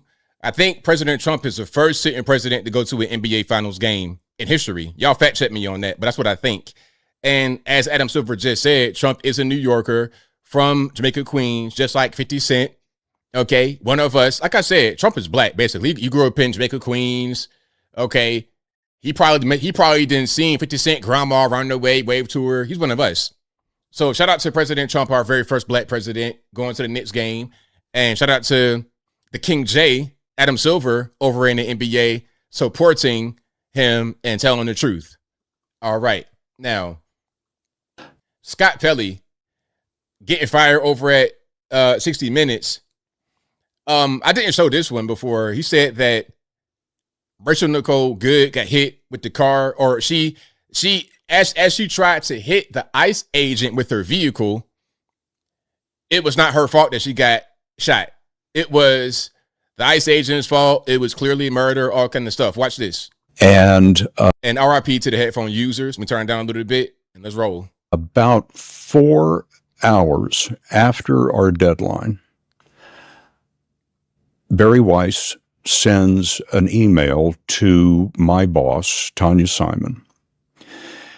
2 of the things in the email include, can we make the protesters look more violent? Now, I'm paraphrasing. I don't have the quote, but that's what was communicated to me. I'm sure you don't have the quote. You're paraphrasing, right? You're just adding your little sauce on it, adding your little dramatics on it. I don't like stuff like that. Just give me the facts. Give me the facts. Don't add your sauce on it. Don't add your spin on it. Just give me the facts. This is why I like the direction of CBS News, because they're leaning more into just giving the facts without so much of the spin, because people are getting fatigued of all the spin. Just give me the straight facts the way they are. And the other thing was Renee Good's car. You need to describe her as driving toward the officer. This is not what you see on the video. Yes, it is, Scott Pelley. That's what you see. She squared her vehicle up to, like, people said that the cop, not you guys, because you guys got brains. People said that the cop got in front of Rachel Nicole Good's car as she was behind it driving forward. But what really happened was he was off to the corner of her car near her driver's side window, and then she reverses the vehicle to square her wheels up with the cop in an attempt to run them over. And that's why she got shot. That's what happened. But Mr. Scott Pelley does not think so. And there goes the bias, which is what the problem is over at CBS News. This is the virus that Barry Weiss and Nick Bilton are trying to root out of CBS. But I'll let him continue.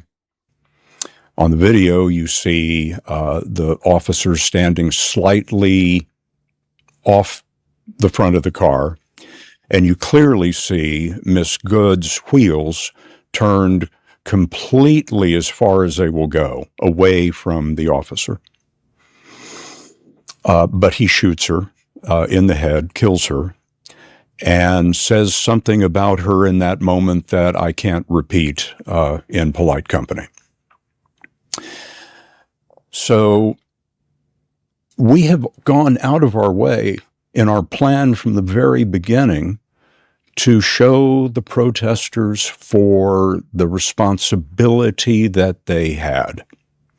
Okay, so there we go. That's Scott Pelley talking about Rachel Nicole Good. Now, what do y'all think about that? Do you think that she shouldn't have got shot, that she didn't do nothing, she was not trying to square her wheels up with her car to run over a cop? Some people thought that some people agreed with Scott Pelley, but that's not what happened. That's not what happened at all. People don't understand how quickly you can be hit by a car and be done. I showed a video back when that happened. You guys remember? I showed it on a live stream. I probably put it on a regular short form as well, a regular 10-minute as well, where in another case, not that case in Minneapolis, but a different case of a cop being hit with a vehicle, all it took was a moment. The vehicle just kind of inched forward, hit the cop, and in a blink of an eye, the cop's on the ground and dead. Just that quick. So you don't have that much time to be trying to talk about, oh, are the wheels coming toward me? Are they at a 45-degree angle this way? Nah. You see her get into the motion of trying to run you over. At that point, there's a threat. Self-defense. I was in danger. I feared for my life, for my safety. Bam, bam, bam, bam. And you finish. So if you don't want to get deleted by a cop in your car, try not to run them over. That might be a good rule of thumb. that might be a good rule of thumb. I'm just saying. All right. But shout out to you guys. I appreciate y'all for rocking and rolling. If you like what you're hearing so far, please give the video a thumbs up. Like the video, share the video, do all that good stuff. That'll help me out tremendously. Let me see. Hold on. I'm reading a comment here. Justin says, ABL, did you see that Karmelo filed his appeal and said he was destitute and needs a court-appointed attorney? I didn't see that. I saw that he filed an appeal. Hold on. Let's see. That could be the case because they took the GoFundMe money. They took the GoFundMe money down. I mean, pardon me, the Give, Send, Go. They took that down after the case is over with. It's just what I'm saying. Like, if they had money raised, you can't say that they spent it if it was cut off and they can't access it. So they might be financially destitute because they don't have enough money because the money that they raised is being cut off by Give, Send, Go. So they might be able to raise money again. People talking about something, oh, they could start another one. Oh, okay, but there was already money raised. You had like over $500,000 raised. So maybe if they had that money, then they'd be okay. But because they got cut off by Jacob Wells, who is a retard. Jacob Wells, bro, the owner of Give, Send, Go. How you going to cut off Karmelo Anthony because of the murder conviction, but you were personally trying to get Chuck the Builder out of the out of the jail? Not the penitentiary yet. You were trying to get Chuck the Builder out of the jail, bypassing what was happening in Tennessee in the courts because they were not allowing the Give, Send money to come in because it was not raised for that purpose. There was a Give, Send money, a Give, Send, Go account already established for Chud that came out before the incident. It was not for the incident. The judge did not allow it. You were trying to reach around. You were trying to get around the judge and what he had put in place to get the money to Chud. But now, in this case, you shut the GoFundMe off. You shut the money off. Biased. Okay, that's all. But you know what? You can be you can have that opinion. You can do that if you want to. But see, that could be called discrimination, and you might get a call from the federal government because you are a big company and you behave as a clearinghouse of sorts, and you're dealing with money. And you don't want to play around with money like that. You might get brought up on some SEC violations. You're gonna have to answer to that, Jacob Wells. That ain't gonna be the end of that. You can't just do whatever you want. But we're gonna see. Okay, if you got lawyers advising you, they're not telling you the right thing. I don't know where you got your lawyer from. The same lawyer that Karmelo Anthony had, unfortunately, you got too, telling you the wrong thing. I'll move on here. So, little bit of cussing. So again, warning. But this is about San Francisco, and this is about technology in general kind of taking over. You want to be a criminal, you want to be out there thugging and drugging and carrying on. Ain't no more of that because technology has gotten so advanced.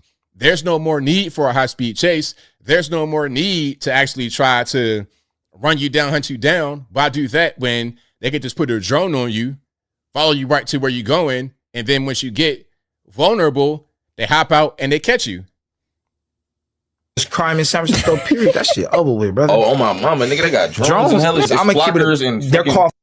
Look, soon as you slide past that motherfucker with some stolen plates, they're gonna issue a warning to every SFPD station in that area, if not the entire city, right? Oh. And they're gonna start dispatching to that area. And when they catch you, they're gonna catch you. And then they're gonna put the drone on you. They're not gonna follow you with no PD car from hella far. They don't gotta do that. No unmarked vehicles. They're gonna set a drone on you. Listen, they're gonna set a drone on you that's about a few thousand feet up, and it's just gonna trail you the whole time.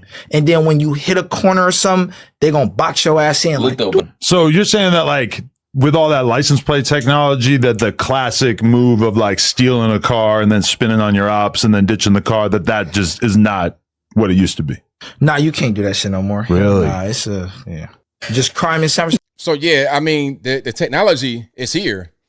You know, these high speed chases, you know, I enjoy some of the chases.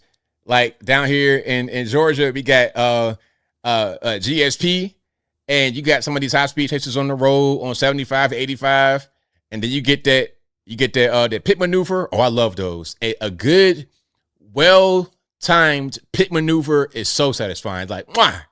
But there may not be a need to do all that because they could just send a drone on you and you don't even know where it's at. You're not going to be able to see it. You're not going to be able to dodge it. They got your plate. They already know, like, you're not going to be able to escape them. Now, some say that's a good thing because you're able to fight crime more efficiently and you're going to cause less property damage, less loss of life, because sometimes you on these high-speed chases, they get to going crazy. I saw one chase today. It was really unfortunate. I don't think anybody died, but a baby got ejected from the car because the dad went on a high-speed chase. It was a basic traffic stop, and it probably wasn't even a big deal, but that became a baby being ejected from the car. Luckily, everybody just had minor injuries. God was on their side. A baby being thrown from a vehicle is going to spell automatic death or serious injury, but God was on their side. You know, God was on the baby side, not the dad side, because the dad going to the penitentiary for a long time.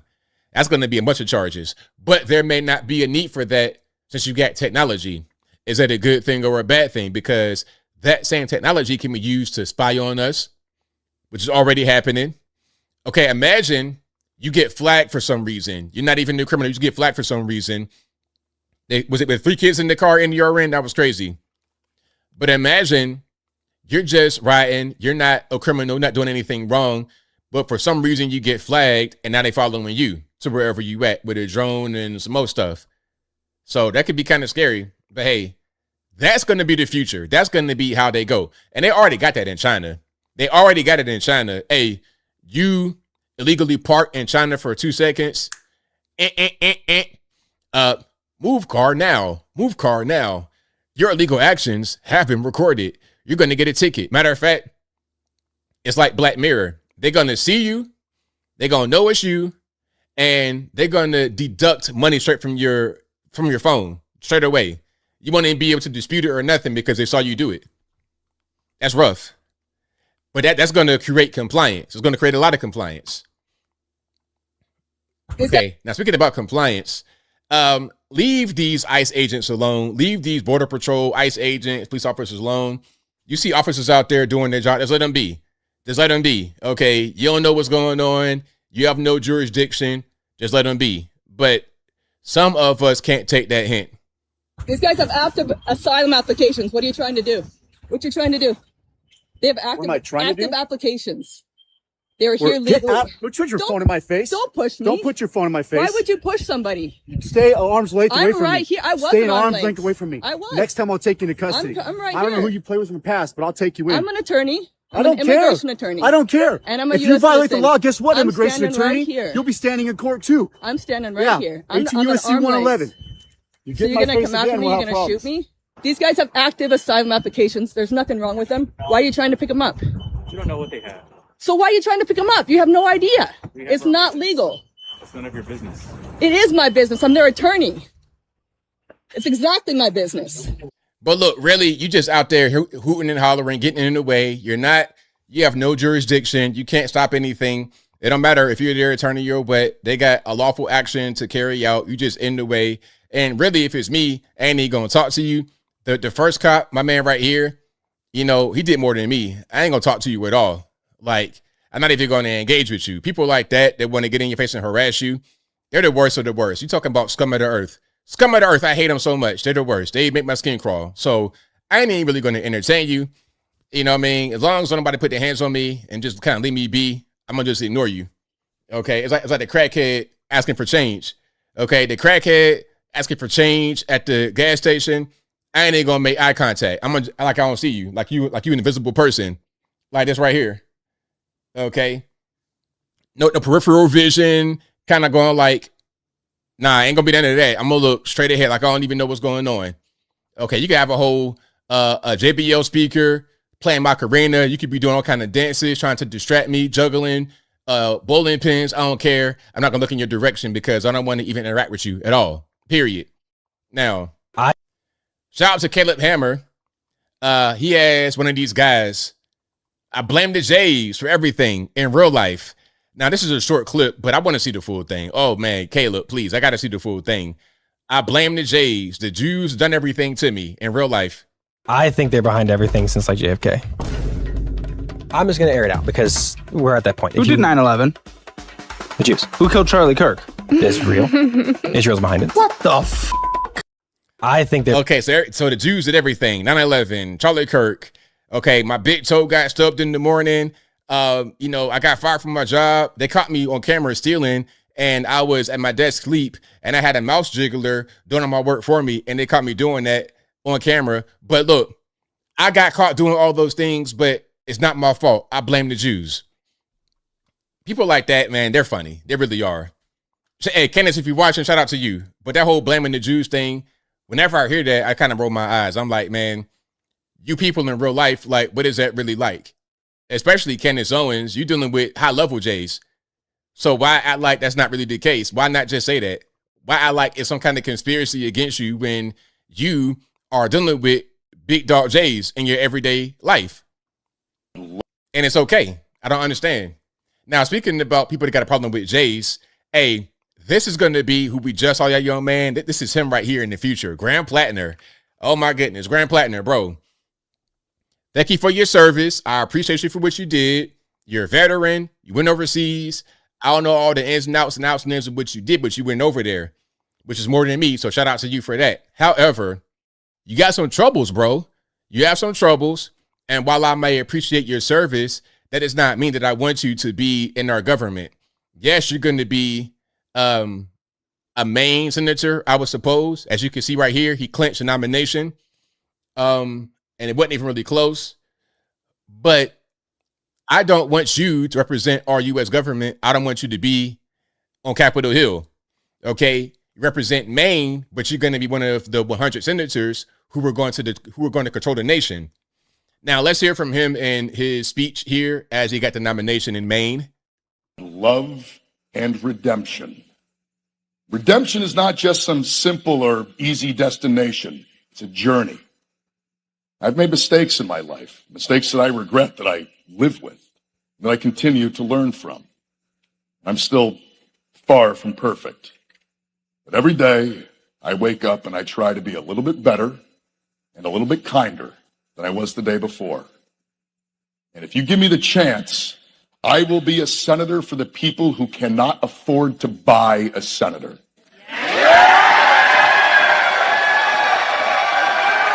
Love. All right, there we go. So that's Graham Plattner. Hey, Graham, you got some skeletons in your closet. You're dealing with some demons. You got some issues, bro. Hey, man, if I was in Maine, I'd be totally petrified of that guy trying to become a senator. Okay? Like, if you don't know about Graham Plattner, you got to look him up because there's a lot of stuff that I might not be able to say. We got sensitive ears watching the show, so I can't say everything that he has done or things that he's interested in. But he's the kind of guy that when you talk to him, you realize something ain't right. Something's not right. I'll prefer John Fetterman with brain damage over Graham Plattner, and that's real talk. But anyway, we got Seattle having tiny homes, $16,000. I'm not sure if that is what they're going to sell it to you for or if what you're going to charge the taxpayer. These are glorified sheds. I could build that right now.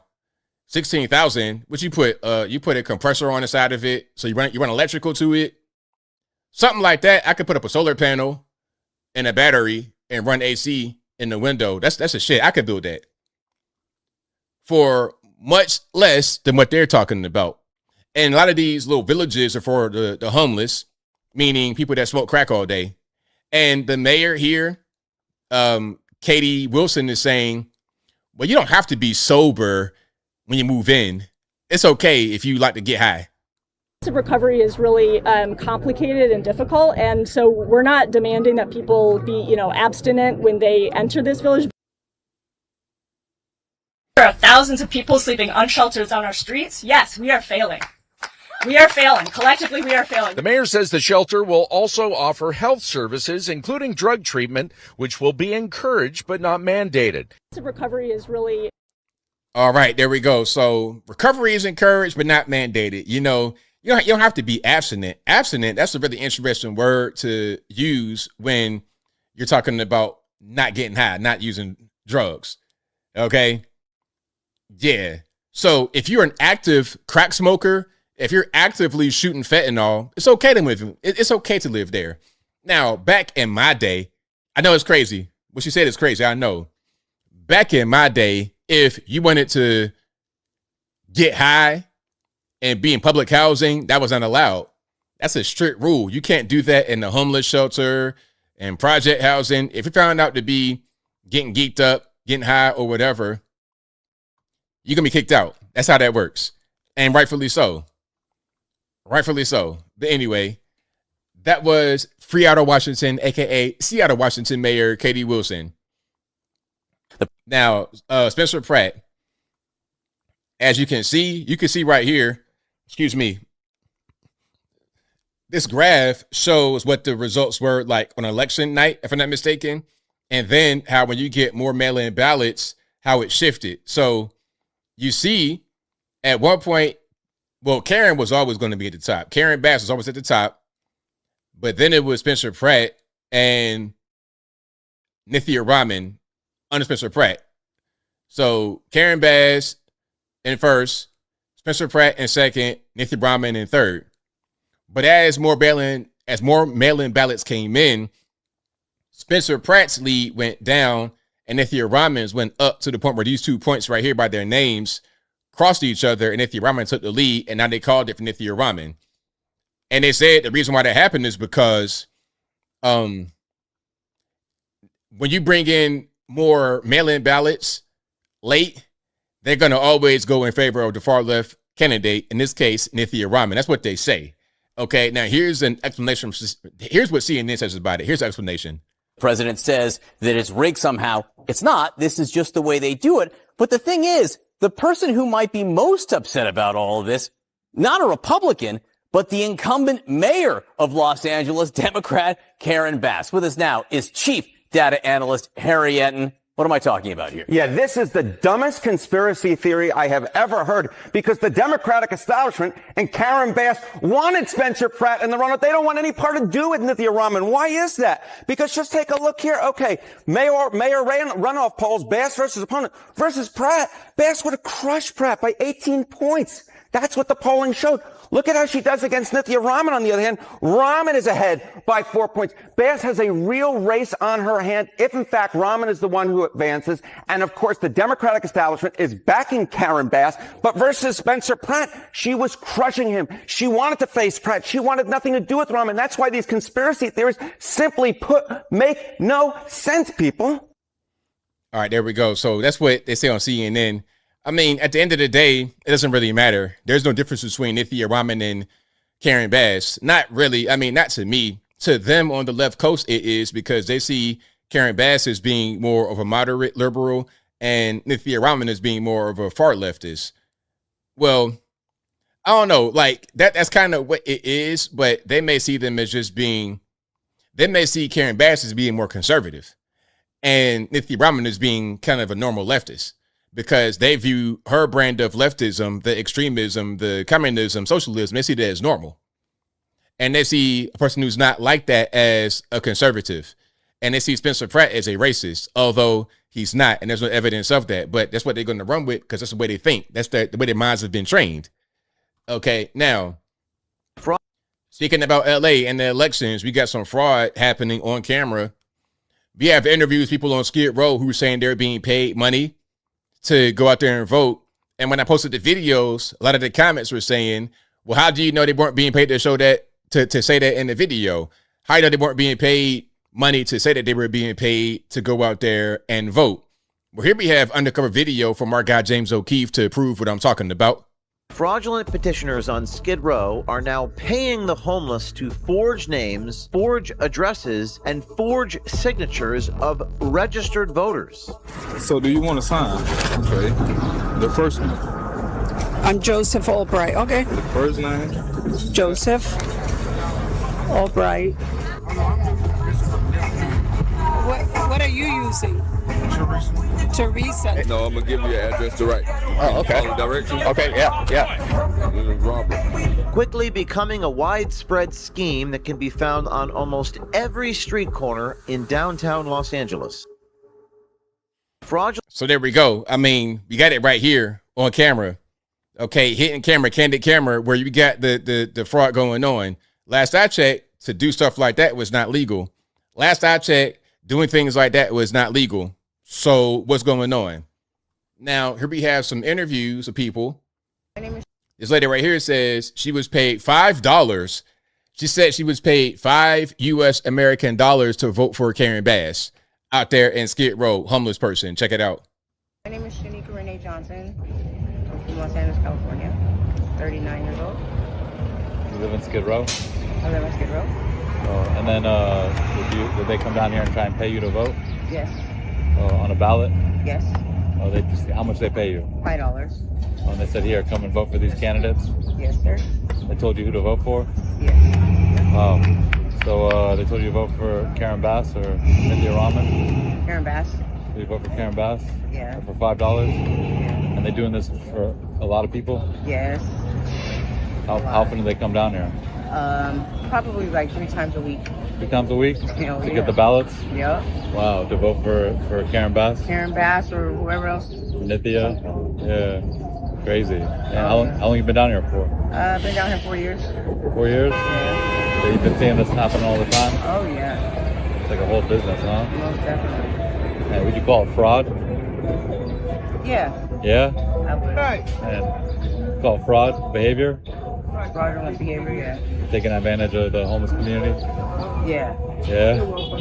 So, I mean, we got people saying now what's happening. People want to believe whatever they want. They want to say that she's being paid to do that video, but we just saw the undercover video. So we got undercover and then we got straight up interview. So we got both. So what more is needed? We got to have a declaration signed by Karen Bass herself to say that people are voting for her fraudulently.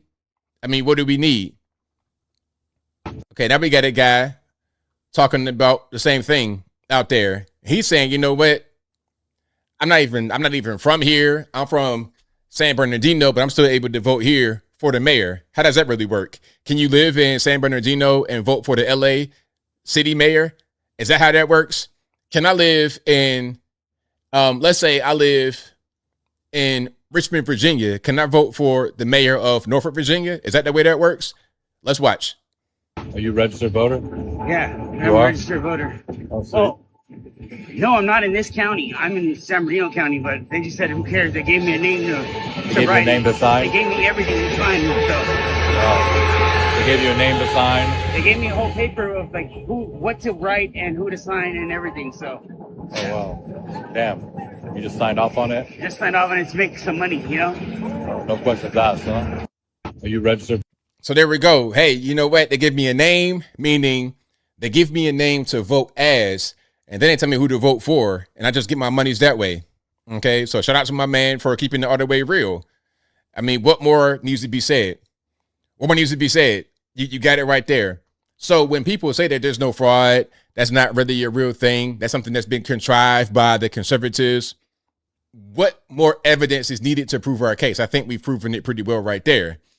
And if you like what you're hearing so far, please give the video a thumbs up, like the video, share the video, do all that good stuff. That'll help me out tremendously. Silly Willy, I got you at about 10:30 for the phone calls. So you can just wait till then and we will have them ready for you. And if you want to call in, Silly Willy, let me know. And let me know with you when you call in. All right. And if you're having a hard time getting in at about 10:30, if you call on the line and it's kind of jammed up, keep on trying. You know, I'll be here for a while taking your calls at about 10:30. Now, a lot of you guys are graduating, and I'm seeing some interesting speeches happen. So this is one where it was kind of a heckle. When you graduate, just do right. Now, he did right here, but somebody heckled him afterward. Let's watch. As my biggest inspiration once said, every human being has something of value that they bring to the table. Thank you and congratulations, class of 2026. Valedictorian Kyler William Hosek quoted a 2022 interview with Kanye West from InfoWars. What Kyler forgot to do was finish the quote. Every human being has brought value that they...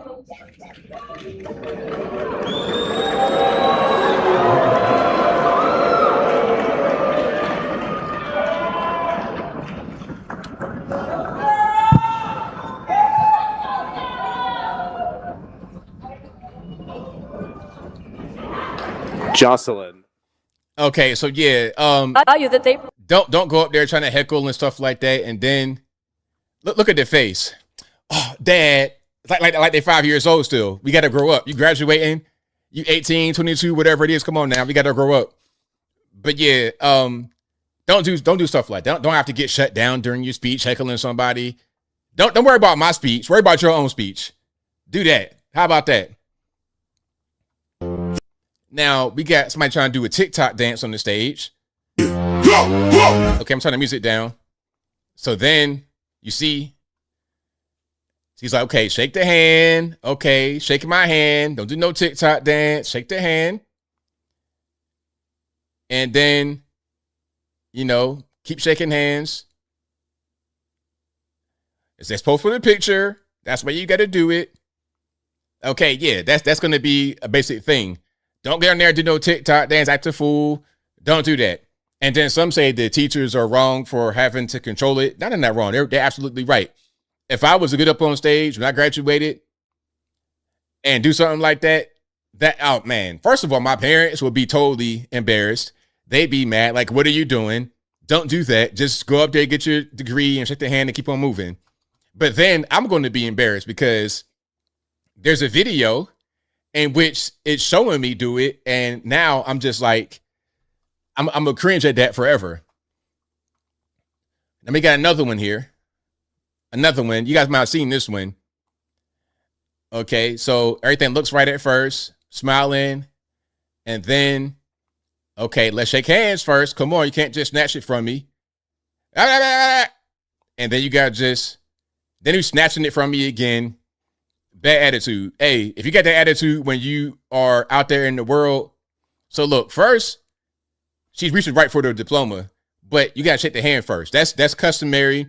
I've graduated a couple times, and every time you shake hands of whoever you got to shake hands with and you get your diploma. That's customary all over the country, maybe even all over the world, as far as I know, but the country for sure. But he did not let her get the diploma until she shake hands. You see what's happening right here? And then she's like jerking back. And then she's like trying to dap him and all kind of extra stuff. Now he's got to bring her in. It's like, okay, now we still got to like control what's happening here. These bad kids don't want to listen. Okay, let's come on in. And then let's take you snatching from me still. Now you talking, running your fat mouth. Don't do that. Let's just pose for the picture. My man right here is locked in. He didn't go back and forth with her. I ain't doing no squabbling. Let's pose and then we good. After that, okay, now you want to be tough and snatch it. Hey, you keep playing, you keep having that kind of attitude, you're going to be working at McDonald's in 10 years. In your 10-year reunion, you'll be a McDonald's employee at best. I'm talking about flipping burgers. No district manager, no nothing, because of your attitude, you don't have any kind of respect for authority, and you're not going to have the convenience of the school to be there to correct your antisocial behavior. So yeah, if you're going to graduate, do it right. Shake the hand, get the diploma, and then keep moving. Now, when you graduate, I want you to do something productive, okay? I don't want you guys to be doing stuff like this. This is over in UK. Okay, you speak English, German, and neigh. Neigh, like a horse. And we see somebody dressed as a horse, I suppose. You got human clothes, and then you have a horse head on your head with like a horse. So I'm so confused. This is like horse inception. Did you buy the horse head with the horse hair on it? Or did you buy the horse hair and then add the horse hair to it? I'm very confused. Let's please watch. Heard you speak English, German, and neigh. Yes. Can you teach us some neigh? Yes. What would you like to say? I'd like to say, hello, my name is Annie. Yeah. Okay. Yeah. Come on. I don't know how to do that. Now, they just playing. It gotta be just playing. This is a real podcast on the BBC over in UK. See, this is why I say the UK, they're a little bit slow. They're about 75% off. They're not all the way right in their brain. You guys are watching this. This is like real things. This is like a real podcast you guys put out for real. Hey, it reminds me of the wheelchair guy. Remember the wheelchair guy? Y'all know what I'm talking about. At the DNC, they rolled this guy out with some kind of degenerative disease. He's scrunched up, can't do nothing. Respectfully, I'm not trying to be funny, but he's kind of like, he can't really do nothing. He can't really talk. They wheel him out there, and as he's mumbling, the wife is trying to interpret it as like, lady, you can't tell me that is this whole big elaborate thing. There's no way that you're going to be able to translate that. Just like there's no way that you translated those horse sounds into real words. You just making horse sounds.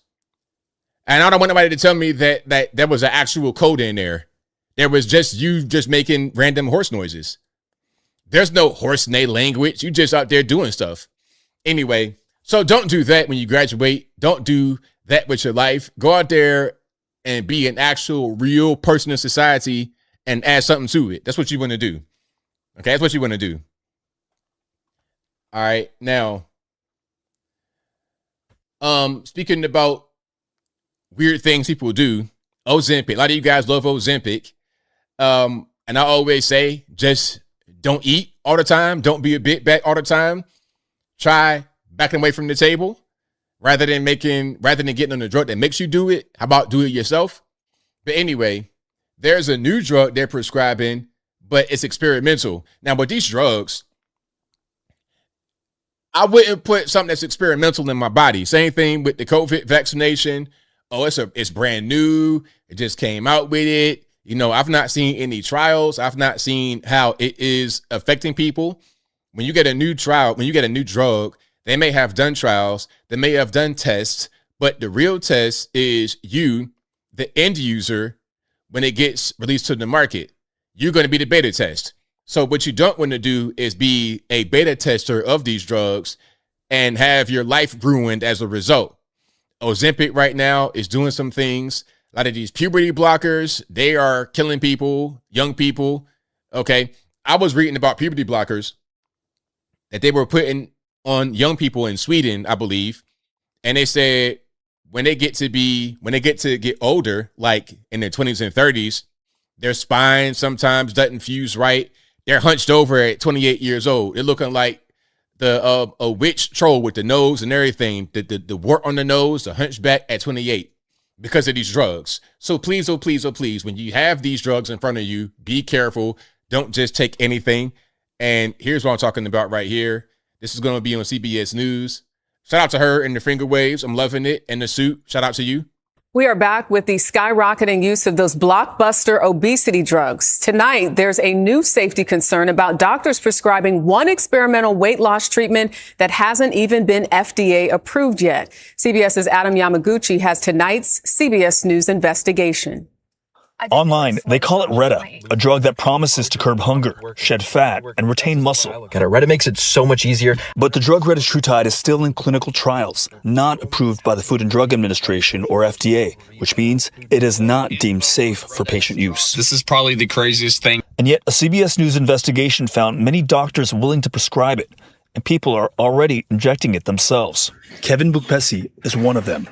A complete shift in my mindset. I did not think about food. But the benefits came with side effects, enough to drive him to emergency care 3 times. The heart rate was something I noticed immediately. Outside clinic. Kevin, my brother, you have no need to be on the drugs. You have the good genetics already. You are just like me. Yeah, I know that you don't have to be on these things. You're going to brush your heart, or you don't have to do these things. All you got to do is just don't eat so much. No more no more pounded yam. No more fufu, no more jollof rice. You must stop. Is one of them. A complete shift. My heart rate was up, man. If that happens, I'm not doing none of that stuff no more. At that point, it's like, okay, I done went too far. Making and selling drugs that haven't been FDA approved. Our investigation found dozens of doctors and nurses testing the rules, with 125 medical vendors promoting access to Retta online. This first stop advertises retatrutide on its website. Before we showed up, we had called and emailed clinics advertising retatrutide. Most didn't respond. My name is Adam Yamaguchi. I'm with CBS News. and through a cracked open door at Vermont Med Spa. It's not FDA approved. So we just want to ask him some questions about how he's able to do that. The doctor there later called us back and denied prescribing the drug. I bet it is. Now we get these pill mills happening with these weight loss drugs. I'm not surprised. It was the same thing when they first came out with opioids. When they first came out with that from the pharmaceutical, like the oxys, all that kind of. When that first came out, they had pill mills where you could just go get the stuff, and it wasn't even really a thing to have a doctor just give you that on GP because they're just making money from it. And it could be the same thing going on right now with these weight loss drugs. And it's going to be the same thing as the opioid crisis, where there's a bunch of consequences that may not have been thought about when the person first got on it. They're thinking it's just, hey, it's cool. It's helping me get what I got to get done. And then later on, now you got a problem. Okay. So yeah, shout out to my man. Hey, you got good genetics already, bro. Like, look, hold on. Do you see this? Wait, let me go back. Bro, what are you thinking about? Why do you need weight loss drugs? You good, bro. Like you straight, like the way it is right now, you tall, you got a good frame, you lean. You don't need weight loss drugs. You're just doing a little bit too much. I don't know if you've been watching like some of these guys on the internet. I don't know what's going on, but you don't need none of that stuff, bro. Yeah, please don't. And even if you're a bit back, you still don't need that stuff. You could just use willpower and you'd be able to accomplish your goals that way. That's my humble opinion. Now, what? Okay, we have an interview at Assisted Living. They're asking the residents, how much do you think some of these items cost? Regular items every day that you use, how much do they cost? We're talking about a carton of eggs or a dozen eggs. They're going to ask them questions like that. What is the average cost to rent a one-bedroom apartment? Oh my gosh. So what do you guys think? The average cost to rent a one-bedroom apartment. They didn't say exactly where. This could be the national average. And of course, the averages may vary depending upon where you live. If you live in New York City, Manhattan, it'd be much different than Des Moines, Iowa. But let's see the answer. Wow. 1,500. Not too far off, 2,100. How much is hold on, before they say dozen eggs.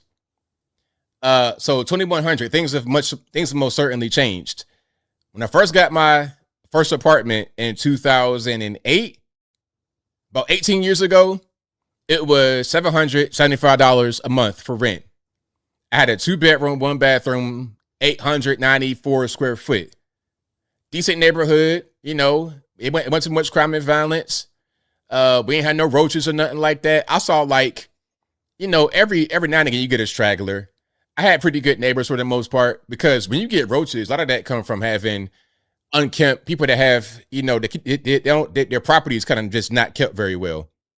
But as long as you keep your property well, everything's all right, then it's okay. For a long time, I had some African neighbors. They were pretty clean. Okay, but they weren't Nigerian. They were like Kenyan. They were so they were a little bit different. Anyway, dozen eggs, how much? 2,100. How much is a dozen eggs? Dozen eggs, $2. $4.50. Gallon of milk. Okay, how much is a gallon of milk? I don't know. I don't drink milk ever. I never buy milk ever, so I don't know how much a gallon of milk costs. How much you guys think it costs versus how much it actually is? Let's hear her answer. Let's get the actual response. $1.75. $4. Wow. Average cost of a starter home. Okay, starter home costs. Okay, now I don't know what a starter home is actually. I mean, what is that really? Just a house you think is appropriate to be a starter home? A starter home could be a bando in the bad neighborhood that you get for $5. I mean, that could be a starter home depending upon what you think a starter home is, depending upon your level of ingenuity, your skill, or whatever. Okay, you take this bando and rehab it. It can go from abandoned to new overnight if you know what you're doing and not spending too much money. But what is the average price for, I guess you would say, a ready-made starter home? In Utah. In Utah, specifically. So maybe that was average rent in Utah. $70,000. $70,000. It is currently $550,000. $550. What is $550? A starter home for $550, I feel like that might be a little bit high.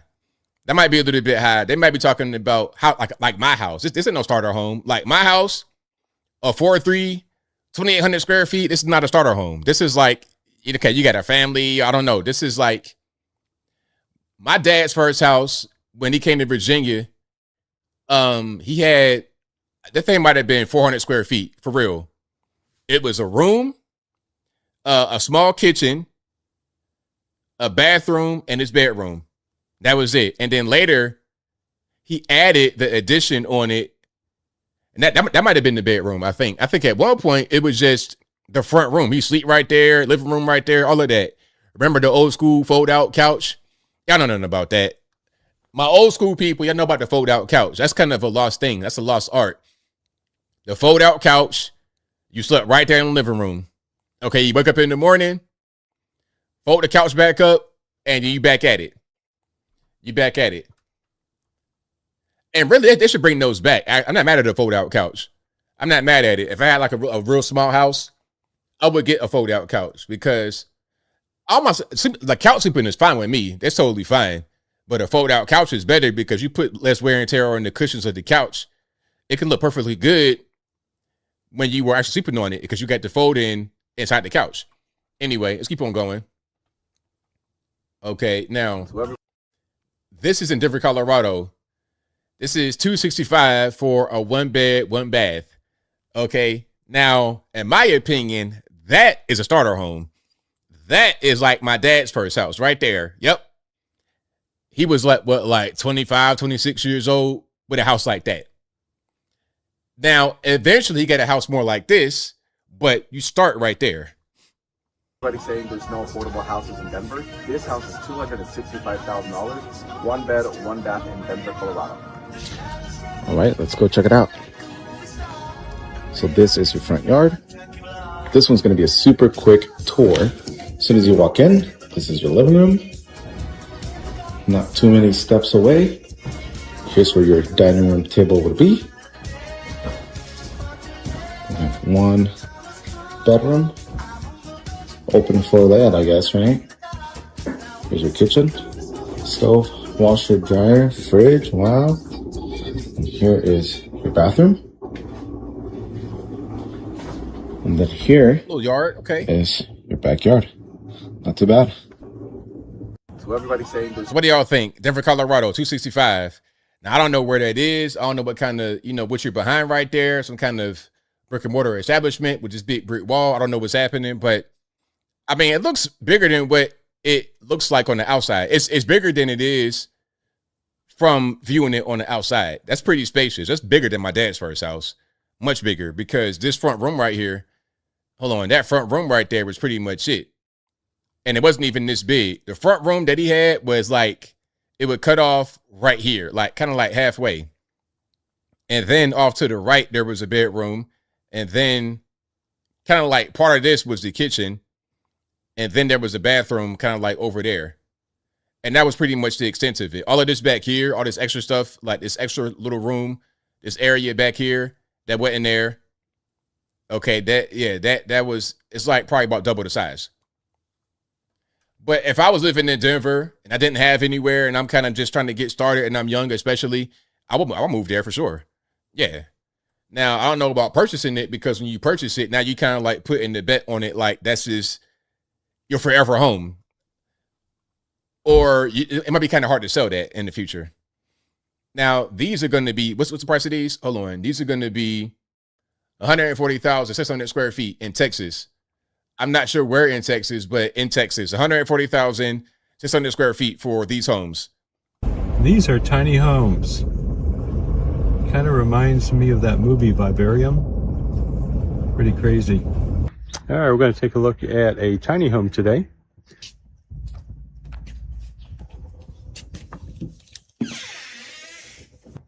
Well, this would be an amazing opportunity to get rid of your clutter. They love that kind of grayish LVT flooring. They love that. I prefer like the mahogany, the dark wood. In my house, I got dark hardwood floors, like maybe that railing right there, something like that. That appears to be like a dark mahogany. I have that for my hardwood floors. and I'm gonna do a renovation in my front bedroom. I'm gonna put some, because right now it's carpet in there. I'll probably do both of my bedrooms. And here is carpet too up here. I feel like it's better because of what I do. The sound is not bouncing as much with these microphones. But in those bedrooms, I'm gonna put I probably put LVT. I could put engineered hardwood, but it's a little harder to do. I'll put some LVT that'll be like mahogany, but not this right here. This is like the millennial kind of gray. That's not really my cup of tea. Anyway, let's go on with it. Because there's not much space in this house. It's a little over 600 square feet. This would be your eating area here. That's not my smoke detector. And you have a dishwasher, a mini dishwasher, a mini range there. Got a little bit of storage under here, under the stairwell. This is the primary bedroom here. And this house here, you'd be looking at about $1,200 a month on a zero down loan program. One of my lender contacts can definitely do this for zero down. There's your laundry, stackable. Let's go upstairs. Up here is some extra space. Upstairs? Okay. Do have a mini split up here too. And then this feels like wasted space here. But you could have another bed here, like a twin or a full-size bed at the front. And it does have another full bath at the back here. Okay, I'm at so that. That would accommodate two. Be aware that outside there's only parking for one car. You have that one parking space down there without any garage. All right, there we go. So that's $160 in Denver, $1,200, zero down. You can own that. Now, again, if it's me, that's actually a lot of space. That's, I didn't anticipate the upstairs. The downstairs is kind of tight, but the upstairs, having that space is not bad. And that hallway, I don't know what I would do in there. I might just put some storage, like a hutch or something like that. Something like that up there. Bookcases, something. I put something that I can put things in up there. Yeah. That's not bad. Two full baths. Yeah, they probably just get one pipe running from the top to the bottom, and then the bathroom, just put it all together, come on out to the street. So if you got any kind of plumbing issues, it'd be easy to resolve. They got that small tank in your attic. That's easy to access. If you got to do any kind of maintenance to it, it's not complicated. You don't got to try to climb in the attic and all kind of stuff. So it's pretty efficient. I'm not mad at it. It's not suitable for a family or anything, but it's okay to have your first home. All right. It'd be a cool nest in the woods. I would like something like that. If it was like, I would like something like that more if it was on a lot where it wasn't nobody else. If I had a bunch of land and I put a small house like that on it, like I said, I told you guys before, give me a big piece of property, acres, give me like the center hub, and then small houses that kind of are satellites on it. That'd be what I want. The pipe clogged, Tazante flight. The pipe is clogged, huh? Nah, y'all gotta stop putting them flushable wipes in your flushable wipes and tampons and all kind of stuff in the plumbing and back in the lineup. You can't have stuff like that going on. Grease and everything else in the you put all this stuff in there. That's what's going to cause it to clog up, because you're going to create a bunch of fat. That grease just becomes fat. It becomes a solid. When you dump grease in the drain, it becomes a solid, and it latches on to other things that are solids that don't pass through, like your flushable wipes and stuff like that. Okay. Well, shout out to you guys. Loves Core says, show us ABL. You be on Cluttered Homes. I would never. I would never be on the Cluttered Home show. No. I love going to the dump. The dump was my best friend. If I feel like I got to myself in the garage or anything like that, I love going to the dump. I'm not even the kind of guy that you would see with trash spilling out of my trash can on trash day. I would never. Okay, on my boxes, I break them down. What I do with my boxes, take my handy dandy pocket knife, and I break everything down, and I put them in my truck, go to a recycling center. Anything I got, any kind of bulk trash, I'm going to go to the dump, pay the money, free, whatever it is, and throw it away there. I don't hold on to stuff. I don't do no hoarding. My house is spotless. You come in my house, it's crystal A. You can eat off the ground. the mahogany floors. I got my Bona spray on it with the microfiber. I don't play around with that kind of stuff at all. Yeah, I gotta say, safe from the tick, Scarlett, for sure. Duel says, would you change your friends to live in your satellite homes without charging them to live in the community? Absolutely. Yes, indeed. Well, it depends. It depends. You know, if they're young, then yeah, you got to pay. If you old, then nah, you straight. If you're a senior citizen and above, then you might be all right. But if you like my age or younger, then now you got to pay a little something for sure. You know, and everybody not invited because some of my people, they're a little off. You know, my good people and my family, friends or whatever, you can come on. But some of y'all, hey, y'all still a little bit, you still a little bit, you know, Yosemite Sam. I can't have that kind of energy in the compound. That ain't what I want. You know, that's not what I want at all. But if you like what you're hearing so far, please give the video a thumbs up, like the video, share the video, do all that good stuff. That'll help me out tremendously. Okay. We got super chats on deck. Then I'm gonna get to the calls as you guys were asking for earlier. And it's right at 10:30. How you like that? The number to call 706-406-3287. Again, 706-406-3287. The number is always in the description. Also in the ticker below me at a certain point, you'll see it. And there it is. 706-406-3287. Super chats first, then call. Thank you to Recordtron who says ABL is okay. We still love you. Thank you for that. I appreciate you. Thank you to Far East Bay who says move on to election fraud, please. Thank you to Batput who says ABL, you're so wrong to do this stream and not watch Game 4. Hey, I gotta come through. You know what I'm saying? I got responsibilities, so I'm gonna come through. They're not gonna be able to win tonight anyway, so I'll definitely watch Game 5. When is Game 5 anyway? Hold on. Let me look it up. Knicks Game 5. Is it Friday or Saturday? I want to say it is Saturday. I'll be streaming then too, so it's okay. But it don't matter. I'll be able to catch something. I've only watched a little bit of one game. I'm not really, it's hard for me to sit and watch TV nowadays. I can't. My mind is going too fast. It's boring. It's some WWE stuff going on. Anyway, thank you to Smooth Artist who says, this is for Carmelo. Thank you for that. Thank you to the White Man with the peace emoji. Thank you for that. Thank you to the White Man for gifting 5 ABL memberships. I appreciate you for that, boss. As always, thank you to Smooth Artist who says, Charleston White raised $75,000 for Carmelo appeal. Right on. Shout out to Charleston White. Thank you to Karobi. Hopefully I got it right. Who says, thank you, ABL, for sticking to your principles. Also, Carmelo needs to go up under the prison. Well, hey, that's your opinion, but I got my opinion as well, so it's okay. And did I get everybody? I believe I did. Let's get to the calls here. The number to call, again, 706-406-3287. And the phone lines are open.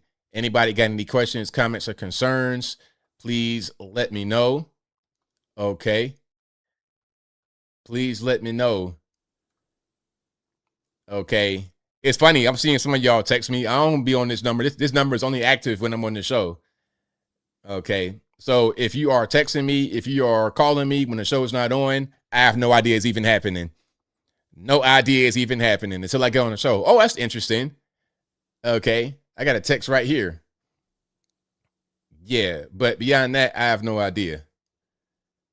I have no idea that you guys are even here. But again, number to call, 706-406-3287. Where's all the guys talking about, I'm going to call in, I'll put you in your place. Where you guys at? All right. Per usual. Don't worry about it. Per usual. Don't worry about it. I'll just keep on talking until anybody want to call in and give me their what to. Give me a good talking to. I'll be here until that happens, but I don't see it happening. All right. Let me see. All right. I'm reading some of this here. You watch Game 3 to cheer on Trump. Shout out to you. All right. Hold on. What's the score right now? So I'm right here. Y'all done got me thinking about it. Oh, they're getting beat like that. Wow. 81-62. That's crazy. Hey, New York Knicks, y'all kind of falling off. How you beat the Spurs twice on the road and then come lay a goose egg in Madison Square Garden in your home? That's terrible. 909, you're the line. Who am I speaking to? Mr. Brian Allen. All righty, what's happening? Not much, man. I just figured I'd call in and say what's up, man, and say I've been a long time supporter of the show, watcher of the show. And as far as all the people I've seen, so far you've been the one to make the best case for Karmelo. The most objective case, going by the letter of law and so forth. But I have to push back just a hair on that because I feel like in a case like this, the context really matters, and then all the witnesses,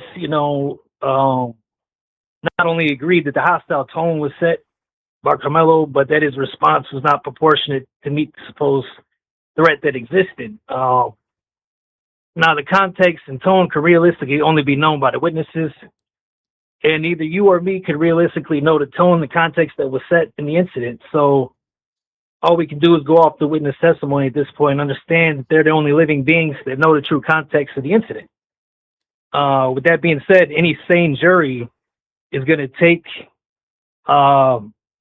into account the tone that was set based off witness testimony. So their self-defense claim quickly was destroyed, instantly, and that's why it was an open and shut case. That's kind of the way I look at it.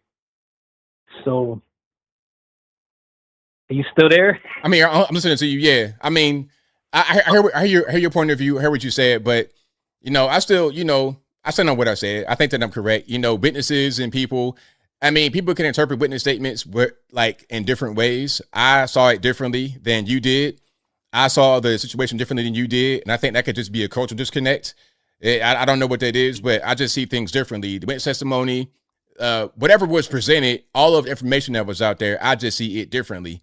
So we're not going to really agree on that. Well, I didn't see it at all. As I said, I wasn't there, and neither were you. So, what I said was, hold on. What I said was, I see what they said, meaning I interpret it differently. When there's a statement that's hold on. Go ahead. When there's a statement that's being said, you can interpret it how you interpret it. That's what I mean when I say I see it. I interpret it differently. But go ahead. Well, it would make more sense to me, your side, if there was no witnesses. You know what I'm saying? But since all the witnesses said that the tone and context was set the way that it was set, that's realistically that's the only living beings on earth that's going to really know, bro. Honest to God, you know what I mean? That's the only thing that makes sense to me. I get what you're saying, and I got to give you credit, bro, for actually standing up for the right to, stand up for yourself or whatever, you know what I'm saying? Self-defense and all that, so I give you credit there for sure, bro. But in this type of case, I think the context and the tone matters probably more than anything else, honestly. So. Well, I mean, I'm glad for your opinion. Thank you, brother. I guess that's all I got. Cause I mean, hey, that's why this country's great. We can agree to disagree and so forth. But, yeah, I guess that's all I really got to say about it, brother. But thank you for the call and all that. Thank you for the call, man. Definitely appreciate you. All right, brother. Thank you. All right, now. Shout out to the caller. I mean, I got what he was trying to say, but we interpret what the jury said differently. What they said, you can view it differently in your mind, and at that point, it's a matter of opinion. And when you're asking the jury to make a decision, you're asking them to take what is being said and then render their decision based on what they feel, what they think makes the most sense. If they think that the argument was made that this was the case, then they're going to go with that. If the argument was not made, I think, again, if you had a better lawyer to explain it, then I think that it could have gone differently, but maybe it wouldn't, because before you even go to the jury, before you go to court, this kind of situation, the way it's presented, you're going to think one way, potentially, perhaps. So there's not much that could have been done. if you present, okay, because it could have just been as simple as they think it's a fight, a guy gets stabbed to death, and then, okay, that's bad, lock him up. Not much could have been said to them to change their mind. And if it could have, then you need to get a better effort from the defense attorney to make that be so, which did not happen. But shout out to the caller. Shout out to you guys as well. I appreciate y'all for rocking and rolling. If you like what you're hearing so far, please give the video a thumbs up. Like the video, share the video, do all that good stuff. That'll help me out tremendously. Okay. All right, Parsley Sue. Parsley Sue says, Mass unfollow him. I don't think they're going to do that. I think they're going to do what they want to do. You know, they've been here pretty much the same level throughout the entire 3 hours, so it don't matter. I think they're right where they want to be. And you are as well. And again, anybody hating in the stream, I appreciate you for being here because your view counts as a view like anybody else's. To hate, like, you can get 100% downvotes. It don't matter. It's still going to be monetized the same, so it don't even matter. You know what I mean? I don't even care nothing about that. I'm just going to give my opinion regardless. And whatever opinion I give is going to get out to where it's supposed to be. Whether people love it or hate it, it's going to get out there. 734, you're online. I'm speaker 2. Hey, it's Taisha from Michigan. How are you? Oh, well, about yourself? I'm well. So I commented tonight regarding Karmelo Anthony. I'm just thinking from a perspective of my nephew. He got into a fight maybe about like 2 years ago with like some random boys hanging with his friends, and he just started to hang out with his friends. Like, he's a really good kid, and I know it's kind of cliche when you say, oh, he's a good kid, he just got caught up in the wrong crowd, but he was actually at work, and some people came up there to fight the manager, and him, you know, trying to be, oh, I'm on this team with my manager and my peoples, you know, decided to engage into the fight with the people that came up there to fight the manager, which, you know, me and my family got on him like, you don't do that. But I'm thinking in that moment, what if somebody would have stabbed him when they were just like fighting? Kids, teenagers have issues all the time. You know, you hear stories where people was maybe bullies in high school and it was just something that changed them, and maybe they ran into someone and maybe apologized, or maybe they just, you know, flat out didn't change. But, you know, and he was an athlete as well. What happened to, you know, if you have a disagreement or you don't like somebody throwing blows? Like, why is the first thing now you want to stab someone? Like, I don't really care about the altercation and what happened and if they were bullying. It's like at the end of the day, what happened to, you know, you fight, and if you get beat up, you just get beat up. You go and train and you get bigger so you don't get beat up again. You don't go around just killing people. And then I also don't agree with the people in the comments, you know, now wanting to say unfollow ABL because you have a difference of opinion. If you even have that mindset, you are a true follower and you don't have your own mindset. You can disagree and still, you know, like someone. That's what life is about, is, you know, having these debates. You don't always agree with a situation. You look at things differently. Black people are all not the same. We are not going to look at this situation, you know, the same. I don't think he was right. If this was him versus another black kid, it wouldn't be in the media, and a lot of people would be saying this is a shame. He should know how to control himself. It'll go back to the parents. It really wouldn't be this thing of going back and forth. It's more so just on the race. So if we can just kind of get off the whole race thing, black and white people are friends and they get into it all the time. You can get in disagreements with people and it's not about a race. I have a neighbor who is a white lady, and me and her is into it right now about a stupid parking spot because she just moved in and she's white, but it's not about her being white, and I'm sure she's not mad about me being black. It's about something else. Right now, I'm with you. But I don't like this whole thing about just getting beat up, just because what happens when you are a black male, especially, what happens is people try you all the time. All the time. We always got to turn the other cheek, always got to just, and at a certain point, you don't want to just keep having to turn the other cheek and let people just do whatever they want to you. Because now you become a pushover, and now it becomes a thing where you're going to get bullied because everybody can see that you're not going to do anything. Because the reason why you don't want to do anything is because you don't want to be the one that gets locked up. I've been there so many times where they try to do something to me, and if I react at all, then I'm the bad guy. I'm the one getting the police called on me. I'm the one getting in trouble. I'm the one getting ISS or whatever. How about just leave me alone? That's the message. And people just don't understand the message. They don't get the message. And they think that our cries of leave us alone should just not even be warranted. And that is the bigger issue here. I don't like this whole thing about, well, just give in, allow yourself to be bullied. How about don't touch me? Am I saying that the knife was 100% the best thing? I'm not saying that. But I don't give anybody sympathy when they're repeatedly, consistently bullying people, harassing people when they're told politely to leave somebody alone and they refuse to do it. I don't want to fight. I don't want to do nothing. I want to be left alone. Why can't that be a thing that people respect? Right. In a perfect world, that would be. But it's just like realistically, you know, you can't go around and the first thing you do is try to stab somebody because we all see where he ended up. You're like, we're all outside of jail debating this. And in 6 months, none of us is going to be debating this. We're not even going to really remember it. It may come up here, there, and the third. Then Charleston White, he had a difference of opinion the first time. He went and talked to the child's father, Karmelo Anthony, so he then created a bias. Now, I agree with you with the very condescending ways it can be, you know, especially when it is with white people. A lot of times, you know, white people can do things where they do stuff and then act like they're the victim. And then, you know, when your reaction, they are surprised at your reaction. But at the same time, I don't think we have to admit that people can have issues and they're different races and the issues are not related to the race in particular.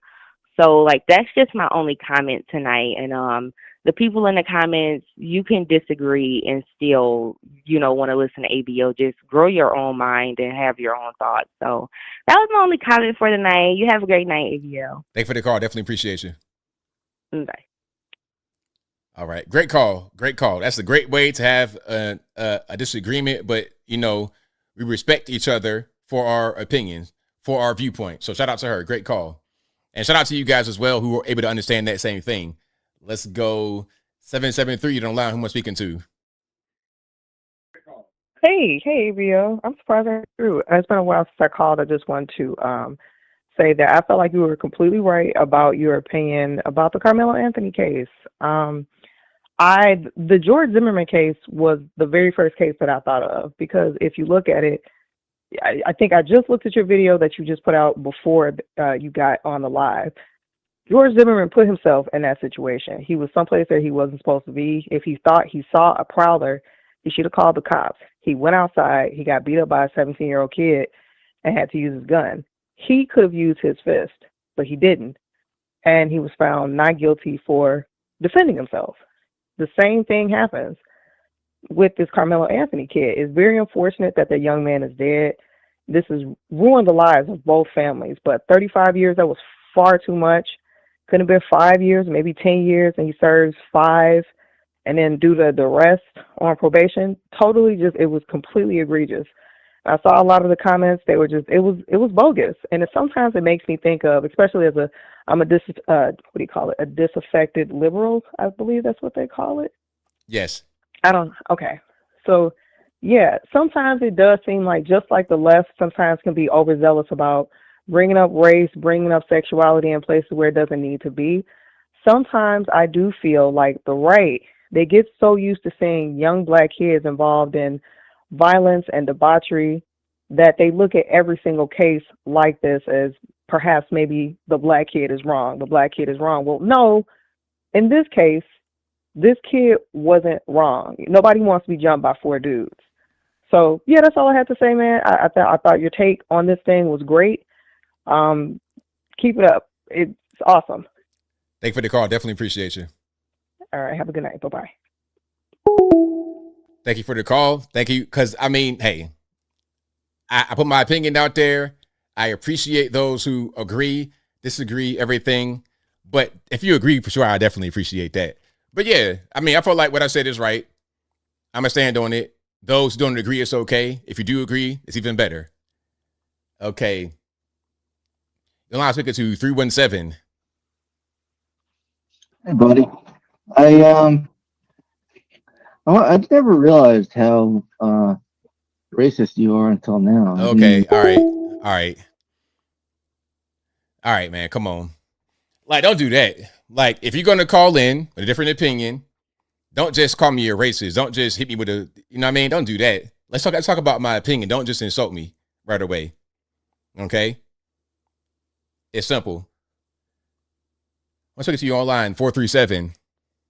Yeah, I hate to speak to matters that I don't know much details on, so I'm taking a bit of a risk. I don't know everything inside out. I'm not God. I don't know all the fine details, as I love to see details because they're like the face of God.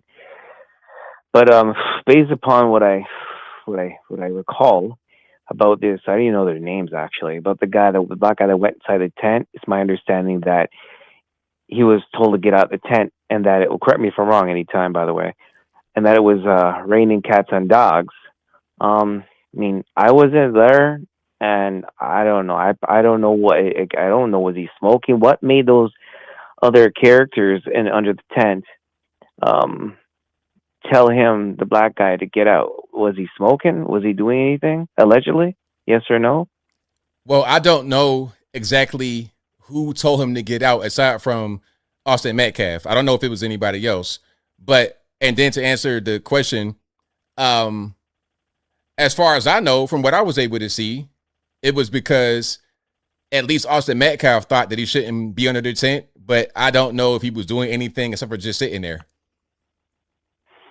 All right, well, we need to know.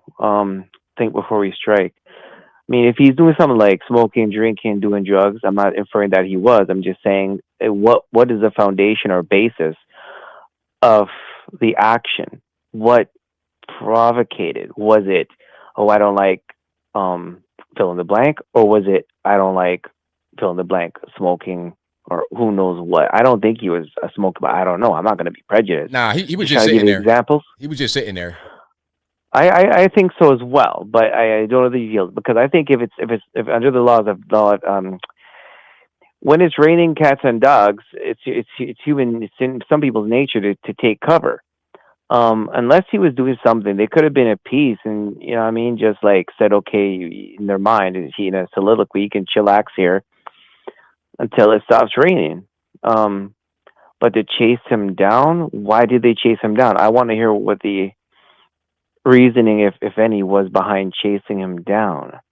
Now, with respect to him defending himself, if he's scared, the self-defense, well, if you're running at first, you could have done what he allegedly done within meters or even in the tent. Instead, he left the tent. I'm guessing fled or walked away or left the tent. I hate to speak with prejudice, though, but bottom line is, if the action didn't go on in the tent, it happened meters away from the tent, and if he was chased out, was he? Then if he had to protect himself, that's self-defense. I mean, if you feel it's like a fight or flight, you either fight or you take flight. But if you're cornered and you're out of juice, if you're out of energy, then maybe you got to go into what's it called? With not H2O. When you can do anaerobic activity for 1 minute strong, and it's like your body's last ditch attempt to survive. I mean, I know that can happen. I know it does happen, and it works very well, thank God. So if it's just a fair, square self-defense, and they went out of their way to chase him down and push him out, I mean, not just to scare him, to verbally deter him or to turn him off from being in the environment, but to actually really go after him. If he's thinking that they're going to kill him, well, he just didn't want to be killed, and I can't blame him for not wanting to die. Right on. So that's all I can say based upon what I think I know. Hope I didn't forget anything. And his lawyer, by the way, that if you listen, that lawyer was garbage. The guy with the mustache, I would get a J. I would, but I mean, not all J's are created equal, though. Yeah. But get a J that's shrewd insightful, but they have a reputation for just no disrespect, just being honest. They love to strike deals with prosecutors and to maintain a relationship. I don't want one of those. I want a JYD junkyard dog, as he was mentioning. I didn't say to be uncivilized. You could be verbentlish, intelligent, shrewd, insightful, and that should be your strength. Not being a kiss butt, not making deals with the devil.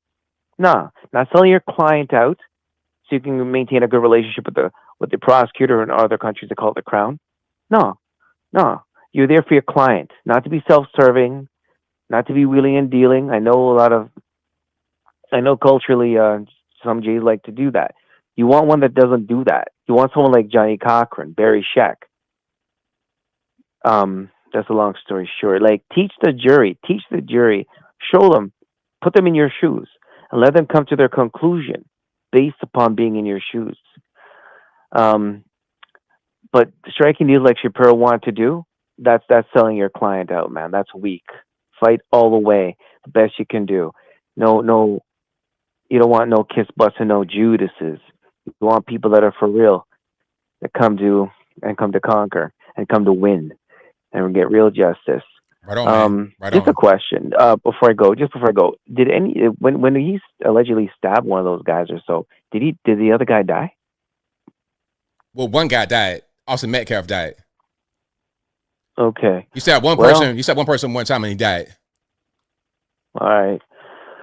Well, it was involuntary, possibly manslaughter. It wasn't so-called intentional, but I mean that's hard to argue. I mean, right well, on. I don't know. But anyway, thanks. God bless America, land of the free, home of the brave, and don't let any invaders in. Like, enough is enough. They'll mash up your country. By the time it's too late, it's too late. Thanks. Good night, USA. Thank you for the call. Appreciate it. All right, shout out to the caller.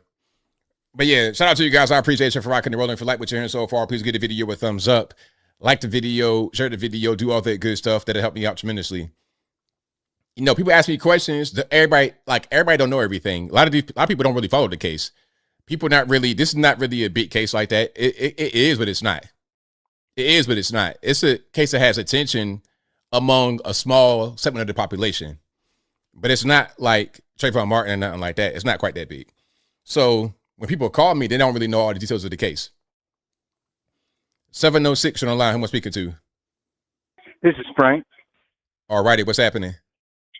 Oh, not much. Let me turn my thing down. You answered. What's going on? Not much, man. I was wondering why that guy started off with the R word a second ago. What? I'm trying to catch up on Austin stuff, and I know you cut him off, and I didn't know what was that about. I know. I watched a video of yours on a take on Austin Metcalf that was, I guess, you think was controversial, or other people think was controversial. I don't know. I don't know.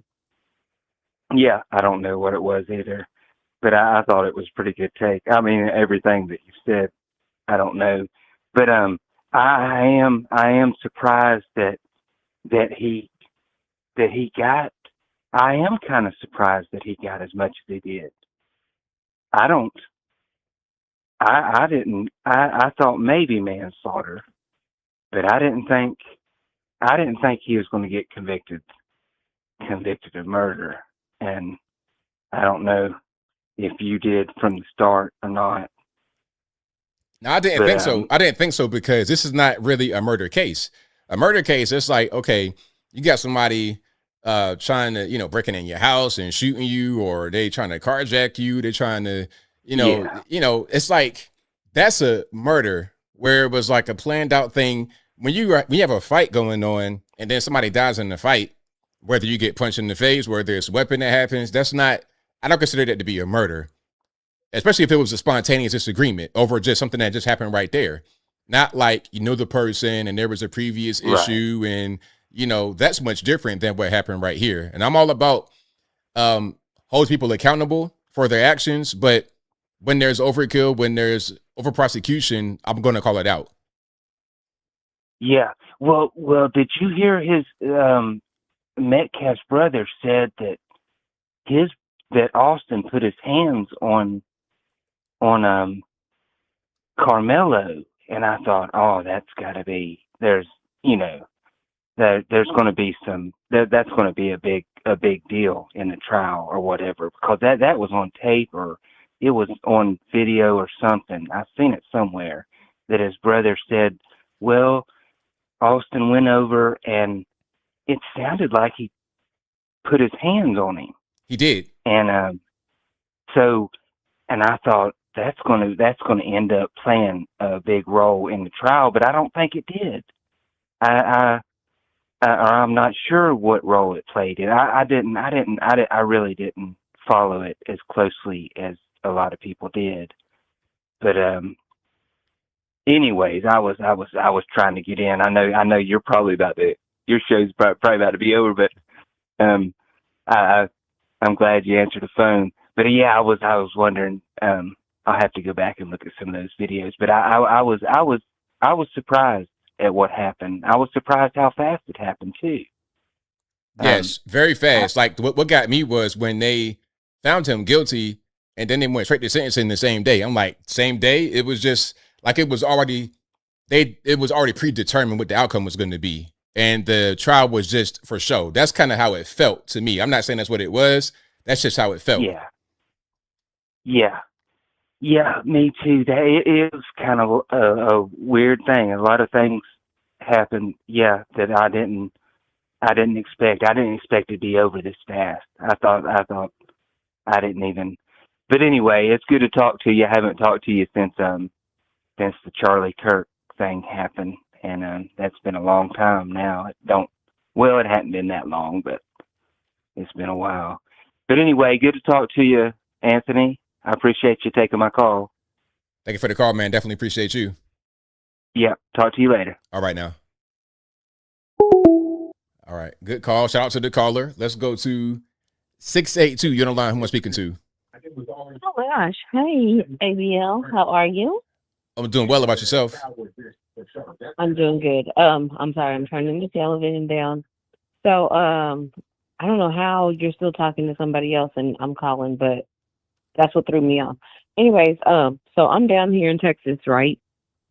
And I'm in Grand Prairie, and I'm about 30, 45 minutes away from Collin County and all that.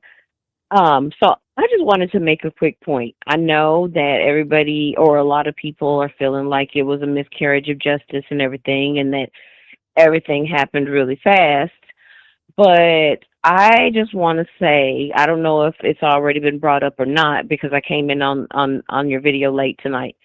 I just wanted to say that I feel like if the parents had like, kept the money from the GoFundMe and did something with, like getting him a lawyer that is not a public defender, rather than renting a house and renting cars and whatever they did, and kind of paying for race baiter spokespersons, that maybe they would have at least put him on the stand to where he would be able to tell the jury how he was feeling in that moment, or if he felt threatened in that moment. But all they had to go by was the witness testimony. So they really didn't have much to go on as far as, whether it was self-defense, quote unquote. All right. You know what I mean? But so I got to ask you a question. Now, where did you get the information that they spent all the money and then they got a public defender? It was in the media. But like, what station? Like, where would you see it? Because I know people have been saying that, but I've not been able to find it. And with me, when I say something like that, I have to be able to verify my source, because I don't want to be spreading misinformation. Okay, well, let me think. Because it has been a while, because that was like in the beginning when they just had gotten access to those funds, which was probably around last March, April-ish time. I want to say that, I mean, because I'm local, so, but I don't really watch the news. I watch, different podcasters and stuff like that, like yourself and stuff. But, yeah, but it was mainly on the media. Can you hear me? Hello? I'm listening. Oh, okay. So, but yeah, it was mainly in the media where they were saying that they needed to get a new place to live because they were getting threatened, death threats and stuff like that. And then they showed the different vehicles that they had gotten, and all of this was after they had gotten access to the GoFundMe money. And then I want to say that it was after his graduation that they went on a vacation and things like that. So I just feel like, had they, and then got hired Charleston White and the other guy, I call him, forgive me for saying it, but I call him Baby Shaker, because that's what he went to jail for. So, after all of that, then it was like during the time for them Carmelo to go to his pre-trial, and they were like, well, I guess all the funds had been spent at that time, so he needed a public defender. And had he possibly had an attorney, I'm not knocking public defenders, but had they paid for an attorney that was, actually being paid and fighting for him, maybe they would have said that, it's probably better for him to get up on the stand and speak for himself. Yeah. And, at least let the public know what it is that he was feeling in that moment. I'm on right now, Joe. So that's just my opinion. I don't know, how anybody else thinks about it, but I just feel like that would have did him better.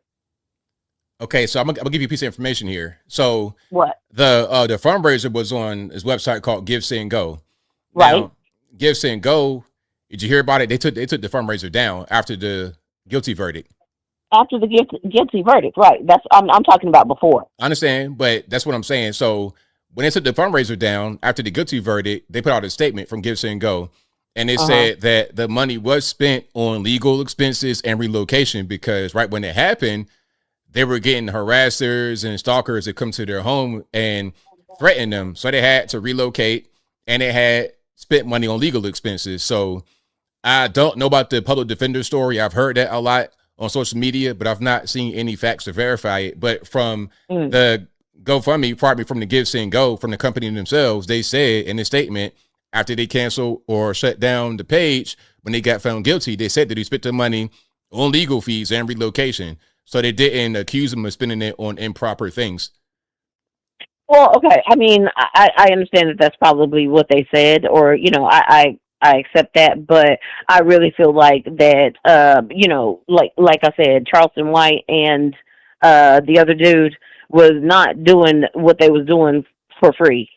I don't know about yesterday, and I know he was there, the guy, and speaking on behalf of the family and all of that with I never saw a tear, but he had the shaky voice and everything. I don't know why he just gets on my nerves. I don't know if it's just his background that just irks me, but like I said, he had a public defender. He did not have an attorney that, and I will look for verification on that, but I'm pretty sure that I'm right. He did not have an attorney that was paid for. I heard it somewhere, and so I'll find out. I'll verify that and let you know, email you or something when I find out. But yeah, I'm pretty positive that he did not have a paid attorney. It was a public defender. So, and I feel like if that is the truth, that would be very unfortunate, and that may be the reason why things went by as fast as they did, because, who knows who this public defender may have been, and if, or, he was actually, on his side, or just really didn't care, just let him go down. So, yeah, that's what I wanted to say. And if that is the case, I feel like that, that would be the parents,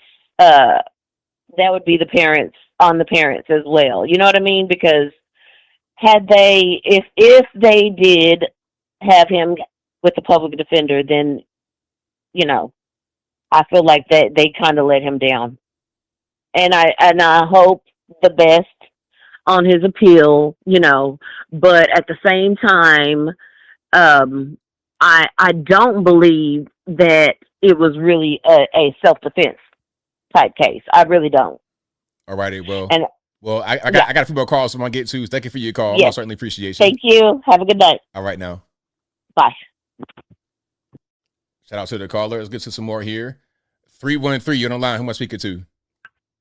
Hi, this is Anita from Michigan. How you doing tonight? I'm doing well. About yourself?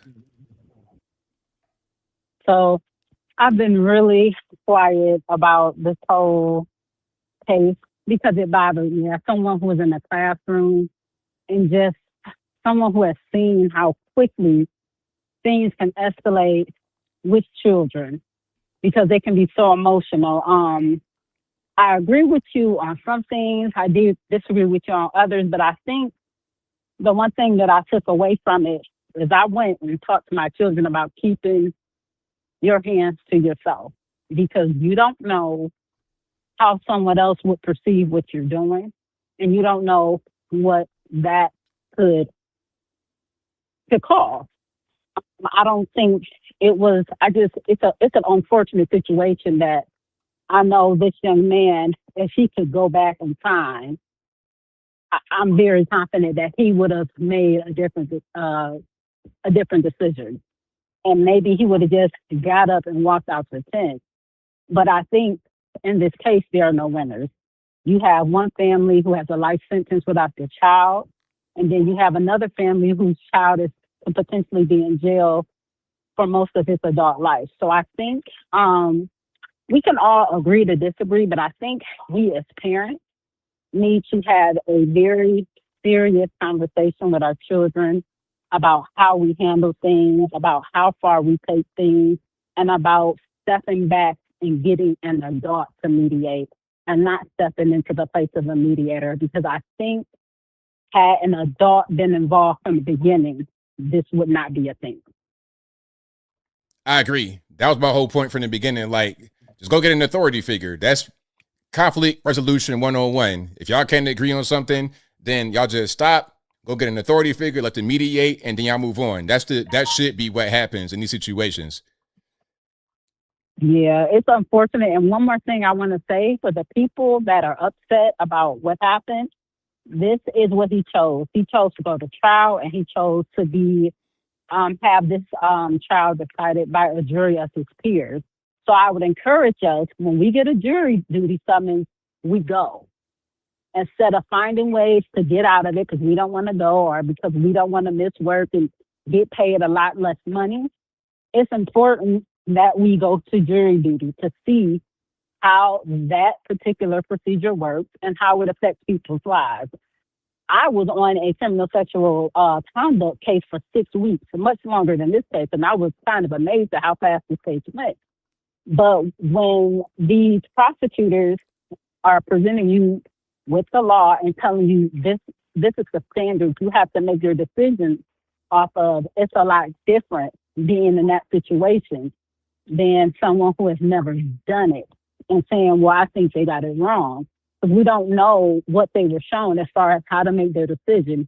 And as someone who was a jury foreman, that's not a position you want to be in. You don't want to be in a position where you are a deciding factor in somebody's freedom.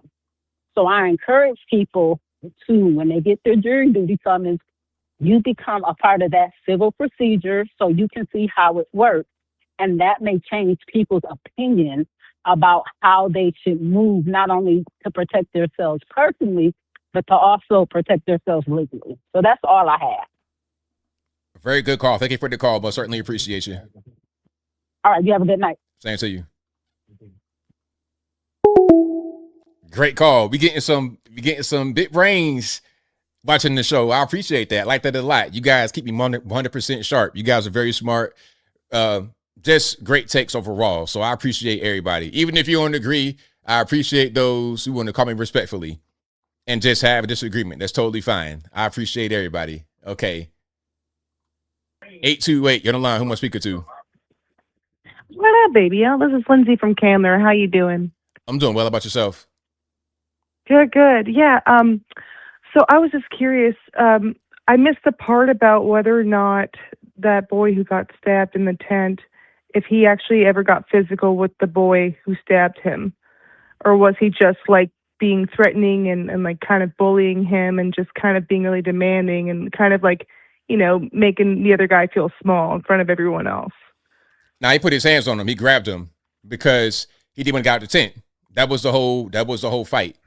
They want to get out of the tent. Dang. Yeah. Okay.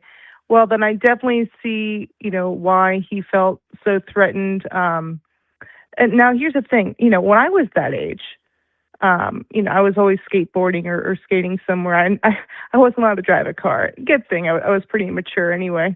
But, you know, everywhere I went, I was always out and about, mostly like traveling on my own if I wasn't with friends. So my boyfriend at the time told me to like carry like a big like knife, you know, on my side. So I did. And I remember thinking, okay, well, this is for like twilight hours. If I'm skating home and it's kind of getting dark out and somebody were to approach me, then I'll feel safe. But that's the thing. Like, I don't even know if like, let's say I got into like a fist fight or just some kind of fight and somebody pushed me and started messing me around, like just because they wanted me to leave like a room or a tent, you know, in any case, like I can't see myself pulling a knife on anyone. Even if it got into like a struggle and we're like wrestling, like I just don't see how I would think. And of course, and that's me, but like that wouldn't be something I would do. I would only do that if I feel like someone's like actually trying to seriously like, you know, like kidnap me or kill me or something like that. So I don't know how that boy felt like his life was threatened enough to pull out a knife and stab someone. But, you know, I don't know. I don't know how he grew up or what movies he watched, or, you know, maybe he's been through something that we all don't understand. But yeah, it's all just absolutely terrible. And then I also wanted to just say two other things. So I was watching, I think it was late last night, when I learned that Iranian CEO got busted and arrested because he was selling like hardware and like, you know, basically like really high tech equipment that's American over to his country, and he's got and they claimed that his income was only $20,000 a year, but he lived in like a $37 million home. And then he has ties to Minnesota, and I'm like, oh God, here we go again. I mean, I can't wait to find out what they learn about him. Did you see that story? I have not seen that, but I'm gonna check it out. It sounds interesting. Oh, it's totally cool. He had ties to like 3 other states. I just remember Minnesota stood out to me. I'm like, well, there we go. How much fraud is he in on? And then like, again, freaking Democrats doing everything they can to hide Ilhan Omar and her stuff. But I mean, I want to know what all this really involves. Like, is she involved in knowing about any of that sort of stuff? Are they friends? But what's cool is that since they stormed his home when they arrested him, I think it was some point yesterday, early evening, like they're going to have all of his equipment. They're going to go through all of his receipts and all of his emails if they can. Hopefully his phone has some stuff on there, you know, so I cannot wait to see that. And of course, we're not going to know much yet because they have to do so much investigating. But man, yeah, look out for that. Look that up. It's very interesting. And then also, I just wanted to give a round of applause to Trump because, what was it? He signed a new act just earlier today. I think it was earlier this morning. It was about like basically ensuring that all of like basically, you know, ICE and everything. And it's just like, I just appreciate, I mean, I know everyone's very on the fence about, well, some people are, about ICE and in general. But I'm just glad that he was able to make it so that at least he can have all that funded, as well as, you know, securing our borders even more strongly than ever before, at least until the end of his presidency. I think he wrote that into, you know, an act at some point today. But anyway, I wish I had the words or details in front of me, but I don't. But yeah, I just wanted to say thanks for always speaking your mind. I love your show. And yeah, I mean, there's a lot of haters in the comments who don't agree with you, but like, that's fine. You know, they can disagree with you. And if they respect you and they've been following your show for a long time, you know, they can say what they want. They can say, oh, well, no, I'll never come back here again. But yeah, they'll be listening to you again. Of course. I can guarantee it. Yeah. But anyway, thanks for hearing me, man. And I hope you have a great night. Thank you for the call. Definitely appreciate you. Totally. Peace. All right. Great call. You guys are great.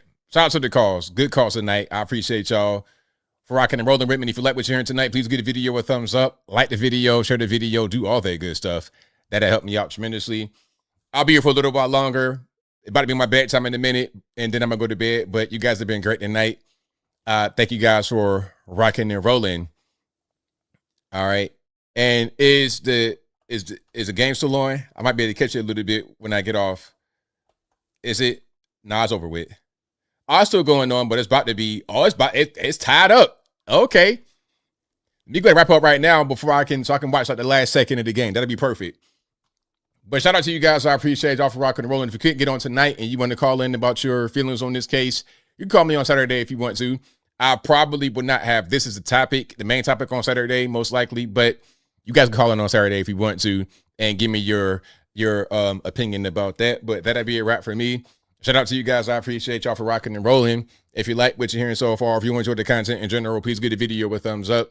Like the video, share the video, do all the good stuff. That'll help me out tremendously.